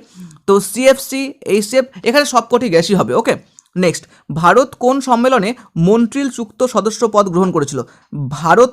ভারত কোন সম্মেলনের সময় ভারত মন্ট্রিল চুক্তিতে স্বাক্ষরতা করেছিল? ভিয়েনা সম্মেলনে। নেক্সট 30, বর্তমানে 197 দেশ হিসেবে কোন দেশ মন্ট্রিল চুক্তি অনুমোদন করেছে? অর্থাৎ লাস্ট যে দেশটি মন্ট্রিল চুক্তি অনুমোদন করেছে সেই দেশটির নাম কি? দক্ষিণ সুদান। ওকে, 31, প্রথম বিশ্ব জলবায়ু সম্মেলন কবে শুরু হয়েছিল? এটা হচ্ছে খুব ইম্পর্টেন্ট কোশ্চেন। ওকে, 1979-এ এটা হয়েছিল। ওকে, নেক্সট আমরা দেখব প্রথম বিশ্ব জলবায়ু সম্মেলন অনুষ্ঠিত হয় কোথায় হয়েছিল? জাপানে হয়েছিল। নেক্সট, কিয়োটো প্রোটোকল গৃহীত হয়, এটা খুব ইম্পর্টেন্ট, এই কোশ্চেন বহুবার এসছে পরীক্ষাতে। কিয়োটো প্রোটোকল গৃহীত হয়েছিল কত সালে? 1997। কিয়োটো প্রোটোকল অনুষ্ঠিত হয় কবে, মানে কোথায় অনুষ্ঠিত হয়েছিল? জাপানের কিয়োটো শহরে হয়েছিল বলে এটার নাম ছিল কিয়োটো প্রোটোকল। ওকে, এটা খুব ইম্পর্টেন্ট কোয়েশ্চেন। 1990 থেকে 2008 খ্রিস্টাব্দে সারা বিশ্বে গ্রিনহাউস গ্যাস কত পার্সেন্ট বৃদ্ধি পেয়েছে আর কি? ওকে, 25% বৃদ্ধি পেয়েছে। নেক্সট, নিম্নলিখিত কোনটির সাথে অ্যাডহক কমিটির সম্পর্ক রয়েছে অ্যাডহকের সাথে? ওকে, এটা কার্বন, প্যারিস, কিয়োটো প্রোটোকল হবে। Okay, Kyoto protocol, option number D এখানে সঠিক আনসার। কতগুলো চুক্তির আওতায় কেমিক্যালস নিয়ন্ত্রিত হয় আর কি, মানে কত নাম্বার ইসে আর কি? ওকে, অপশন নাম্বার মানে বি হবে সঠিক আনসার, দুটি চুক্তিতে। কিয়োটো প্রোটোকল কবে কার্যকর হয়েছে? অর্থাৎ কিয়োটো প্রোটোকল যবে থেকে শুরু হয়েছিল, মানে কার্যকর কবে হয়েছিল? 2005 সালে হয়েছিল আর কি। ওকে, মানে লাগু হয়েছিল, একটা কার্যকর হয়েছিল অ্যাকচুয়ালি। কিয়োটো প্রোটোকলের জন্য প্রথম প্রতিশ্রুতির সময়সীমা কখন শেষ হবে? কিয়োটো প্রোটোকল অনুযায়ী 2022 সালে এটার সময়সীমা ছিল, মানে 2005 থেকে 2012। ওকে, নেক্সট, মন্ট্রিল প্রোটোকল দ্বারা নিয়ন্ত্রিত ওজোন স্তর ক্ষয়কারী উপস্থিত পদার্থ কী কী? আমরা একটু আগে পড়লাম, কিন্তু এটা নিশ্চয়ই বলতে পারবে। ক্লোরিন ও ব্রোমিন। ক্লোরোফ্লোরোকার্বন ওজোন স্তরের কোনো ক্ষতি করে না, কেন? মানে কেন করে না ওজোন স্তরের ক্ষতি, এটা বলা হয়েছে কারণ এগুলোতে ক্লোরিন থাকে না। ক্লোরিন থাকে বলেই সব থেকে ওজোন স্তর ক্ষতি করে, এখানে থাকে না বলে ক্ষতি করে না। 42, কোন সংশোধনের মাধ্যমে মন্ট্রিল প্রোটোকলের আওতায় HFCS সমাপ্ত করার বিষয়ে একমত হয়েছিল? দিল্লি সংশোধনী হবে। নেক্সট, নিম্নলিখিতর মধ্যে কোনটি কিয়োটো প্রোটোকলের উদ্দেশ্য? মেন উদ্দেশ্য কিয়োটো প্রোটোকলের কি? গ্রিনহাউস গ্যাসগুলোকে স্থিতিকরণ এবং পুনরায় গঠন করা, এটা ছিল মেন উদ্দেশ্য। নেক্সট, বৃষ্টিপাতে পিএইচ এর মাত্রা কত হলে ওই বৃষ্টিপাতকে অ্যাসিড হিসেবে বিবেচনা করা হয়, মানে কতটা মাত্রা থাকতে গেলে সেটাকে অ্যাসিড বলা হয় আর কি? ওকে, 5.5, অপশন নাম্বার সি এখানে সঠিক আনসার। সাধারণত কাচের পাত্রে সাধারণ বৃষ্টিপাতের জলের নমুনা সংগ্রহ করার পদ্ধতি সঠিক হয় না, কারণ কি? মানে সেখানে একটা কি হয়, বিক্রিয়া ঘটে। কীরকম? সাধারণ কাচের বাটিতে বৃষ্টি জলের পিএইচ প্রভাবিত হয়, তাই জন্য ওকে, মানে বিক্রিয়া করে একটা এফেক্ট হয়ে যায়। নেক্সট 46, নিচের কোন গ্যাসটি মূলত অ্যাসিড বৃষ্টির জন্য দায়ী? কী হবে এটা জানো তোমরাই, সালফার ডাইঅক্সাইড এবং নাইট্রোজেন ডাইঅক্সাইড। কেননা আমাদের তাজমহলে সেখানে কিন্তু ভীষণভাবে ক্ষতিগ্রস্ত হচ্ছে। লাইমিং কথাটির বা লিমিং কথাটির অর্থ কী বা শব্দটির অর্থ কি? মাটিতে ম্যাগনেসিয়াম এবং ক্যালসিয়াম সমৃদ্ধ পদার্থের প্রয়োগে লাইমিং বলা হয় বা লিমিং বলা হয়। অ্যাসিড বৃষ্টির প্রথম শব্দটি ব্যবহার করেন কে ব্যবহার করেন এই শব্দটি, মানে অ্যাসিড বৃষ্টি যে হয়েছে বা হয় সেটার কে প্রবর্তন করেন? Robert Angus Smith. Okay, Robert Angus Smith এর লেখা air and rain the beginning of chemical climatology বইটির সর্বপ্রথম ব্যবহার কে করেছিলেন? প্রথম ব্যবহার কে করেছিলেন অ্যাসিড বৃষ্টি? কোথায় অ্যাসিড বৃষ্টি? নাম্বার 50 এবং আজকের লাস্ট প্রশ্ন, লাস্ট র্যাপিড ফায়ার 50 প্রশ্ন কমপ্লিট করছি আমরা। বায়ুমণ্ডলে সালফার ডাইঅক্সাইডের যোগান ঘটে কোন প্রাকৃতিক ঘটনার মাধ্যমে? সেটা যোগান ঘটানো হয় আগ্নেয়গিরির অগ্নুৎপাত। ওকে, তো এই সপ্তম অধ্যায় অর্থাৎ সিলেবাসের অনুযায়ী লাস্ট চ্যাপ্টার মানব সম্প্রদায় এবং তার পরিবেশ, human communities and the environment, এই চ্যাপ্টার নিয়ে আলোচনা করব। আজকের এই ভিডিওতে rapid fire 50 important question share করব, যেখানে আগামী আসন্ন পরীক্ষায় তোমাদের প্রত্যেককে ভীষণভাবে সহযোগিতা করবে। তো চলো সরাসরি প্রশ্ন উত্তরে যাওয়া যাক। প্রথমেই তুমি দেখতে পাচ্ছ নাম্বার 1-এ প্রশ্ন রয়েছে, পরিবেশের জনসংখ্যা ধারণ ক্ষমতার কটি স্তর রয়েছে? 3টি স্তর রয়েছে, অর্থাৎ অপশন সি সঠিক আনসার। নাম্বার 2, মানুষ জমির অনুপাত নির্ণয়ের সূত্রটি কি? মোট জনসংখ্যা বাই মোট জমির আয়তন ইন্টু জমির উৎপাদন ক্ষমতা হচ্ছে এটার সূত্র। নেক্সট, জনসংখ্যার ঘনত্ব নির্ণয়ের সূত্র কি? জনসংখ্যার ঘনত্ব নির্ণয়ের সূত্র হচ্ছে মোট জনসংখ্যা বাই মোট জমির আয়তন। এই প্রশ্নগুলো ভীষণ ইম্পর্টেন্ট তোমাদের আসন্ন পরীক্ষার জন্য। নেক্সট 4তে বলছে, লিমিট টু গ্রোথ পুস্তকটি কত সালে প্রকাশিত হয়েছিল? 1968 খ্রিস্টাব্দে প্রকাশিত হয়েছিল। Option C correct answer. Limits to growth এই বইটি কার লেখা? একসাথেই তোমরা পড়তে পারছো, D.H. মেডোজ এর লেখা। নেক্সট আমরা 6 নম্বর প্রশ্ন দেখব, কোন স্থানে জনসংখ্যা যখন সম্পদের অনুপাতে গড়ে ওঠে তখন তাকে কি বলে? অর্থাৎ একই সমানভাবে গড়ে ওঠে তাকে কি বলা হয়? কাম্য জনসংখ্যা বলা হয়। কোনো স্থানে জনসংখ্যা সম্পদের অনুপাতে কম থাকলে তাকে কি বলা হয়? যদি কম থাকে তাহলে সেক্ষেত্রে নিম্ন জনসংখ্যা বলা হয়, আর যদি অধিক থাকে অর্থাৎ বেশি থাকে তাহলে সেক্ষেত্রে আমরা বলবো অধিক জনসংখ্যা। ওকে, চলো নেক্সট আমরা দেখব 9, ভারত বর্তমানে জনসংখ্যার কোন পর্যায়ে অবস্থান করছে? ভারত অধিক জনসংখ্যার মধ্যে অবস্থান করছে। পৃথিবীর মোট জনসংখ্যার অর্ধেকের বেশি লোক কোন মহাদেশে বাস করে? অপশন নাম্বার এ হচ্ছে সঠিক আনসার, অর্থাৎ এশিয়া মহাদেশে বাস করে। এশিয়ার কোন ভাগে জনঘনত্ব সবচেয়ে বেশি রয়েছে? দক্ষিণ ভাগে রয়েছে। 2016 সালের তথ্য অনুযায়ী পৃথিবীর কোন দেশে জনসংখ্যা বৃদ্ধির হার সর্বাধিক রয়েছে? অপশন সি হবে এখানে সঠিক আনসার, অর্থাৎ নাইজেরিয়া। নেক্সট 13, 2016 সালের তথ্য অনুযায়ী পৃথিবীর কোন দেশে জনসংখ্যা বৃদ্ধির হার সর্বনিম্ন একদম কম? জাপান। নেক্সট 14, 2016 সালের তথ্য অনুযায়ী ভারতের জনসংখ্যা বৃদ্ধির হার কত পার্সেন্ট? অর্থাৎ 1.2% বৃদ্ধি পেয়েছে।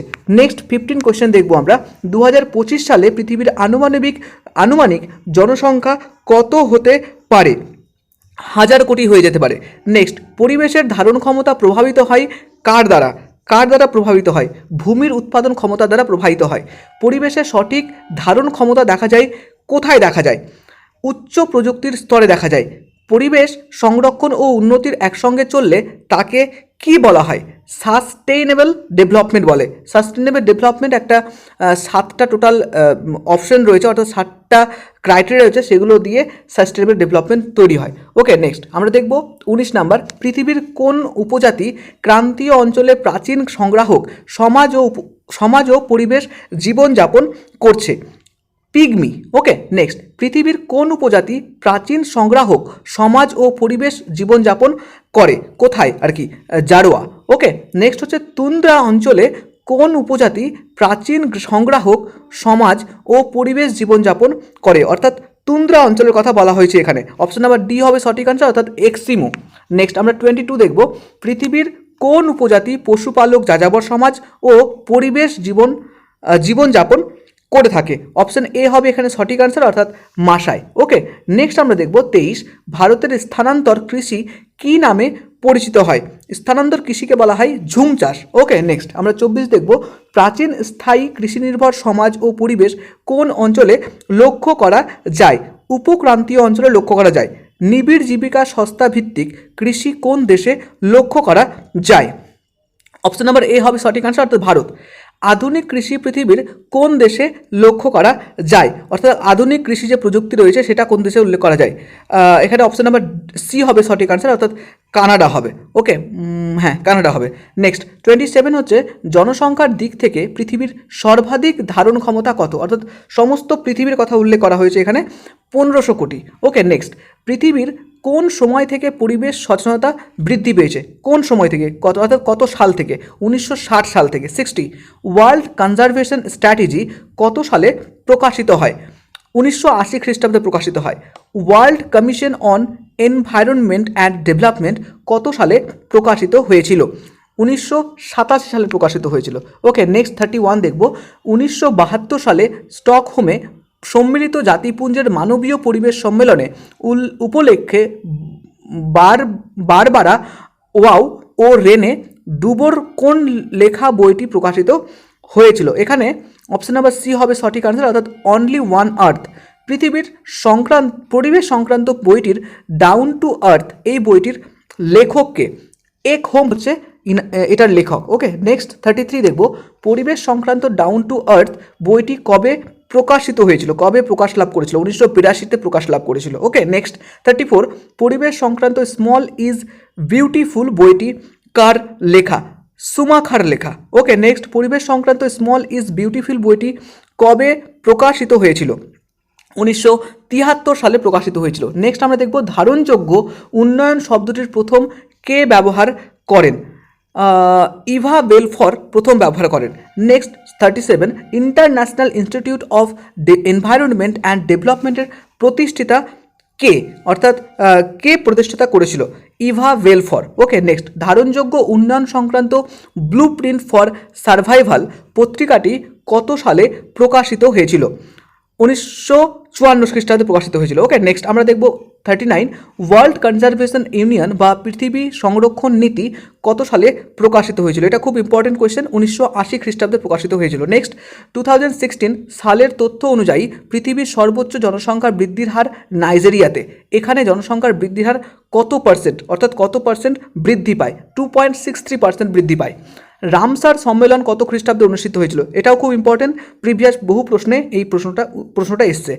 1971 সালের 2 ফেব্রুয়ারি, অর্থাৎ 2 ফেব্রুয়ারি 1971 সালে অনুষ্ঠিত হয়েছিল। ওকে, নেক্সট আমরা দেখব 42 বলতে রামসার সম্মেলন কোথায় অনুষ্ঠিত হয়েছিল? অর্থাৎ আমরা সাল এবং ডেট জেনে গেলাম, এবার জানবো কোথায় হয়েছিল। ইরানে হয়েছিল। রামসার সম্মেলনে ঘোষিত শ্রেণীবিভাগটির কত প্রকৃতি জলাভূমি উল্লেখ রয়েছে? এই যে রামসার সংক্রান্ত যে প্রশ্নগুলো আছে সেটা প্রত্যেকে করে নিও। 42 হবে আনসার এখানে। ওকে, ভারতবর্ষে কত হেক্টর অঞ্চল জুড়ে জলাভূমির বিস্তার লাভ লক্ষ্য করা যায়? 4.1 মিলিয়ন হেক্টর। ওকে, নেক্সট আমরা দেখব 45, ভারতবর্ষে কত হেক্টর জমি জুড়ে প্রাকৃতিক জলাভূমির বিস্তার লক্ষ্য করা যায়? এটা হয়ে যাবে 1.5 মিলিয়ন হেক্টর। ভারতবর্ষে কত হেক্টর অঞ্চল জুড়ে কৃত্রিম জলাভূমির বিস্তর লক্ষ্য করা যায়?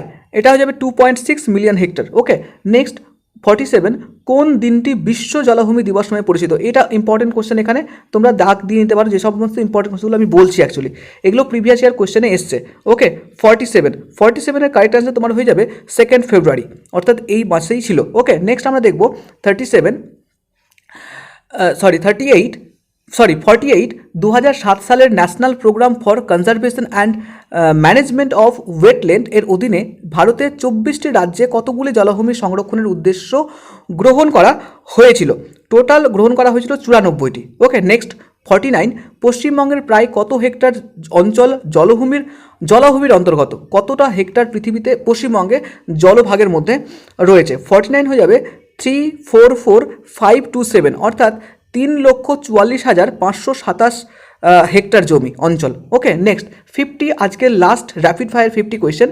পশ্চিমবঙ্গের প্রাকৃতিক জলভূমির সংখ্যা কতগুলো, অর্থাৎ প্রাকৃতিকভাবে জলভূমি যেগুলো সৃষ্টি হয়েছে সেগুলো কতগুলো? টোটাল 54টি রয়েছে। ওকে, তো আমরা সম্পূর্ণ চ্যাপ্টার অনুযায়ী ইম্পর্টেন্ট যে র্যাপিড ফায়ার একটা সিরিজ কন্টিনিউ করলাম সেটা এখানেই শেষ করলাম। আশা করি প্রত্যেকের এই ভিডিওটি ভালো লাগবে। আশা করি এই ভিডিওটি তুমি যদি কমপ্লিটলি দেখে নাও তাহলে আগামীতে তোমার পরীক্ষায় কোনো রকম অসুবিধে হবে না।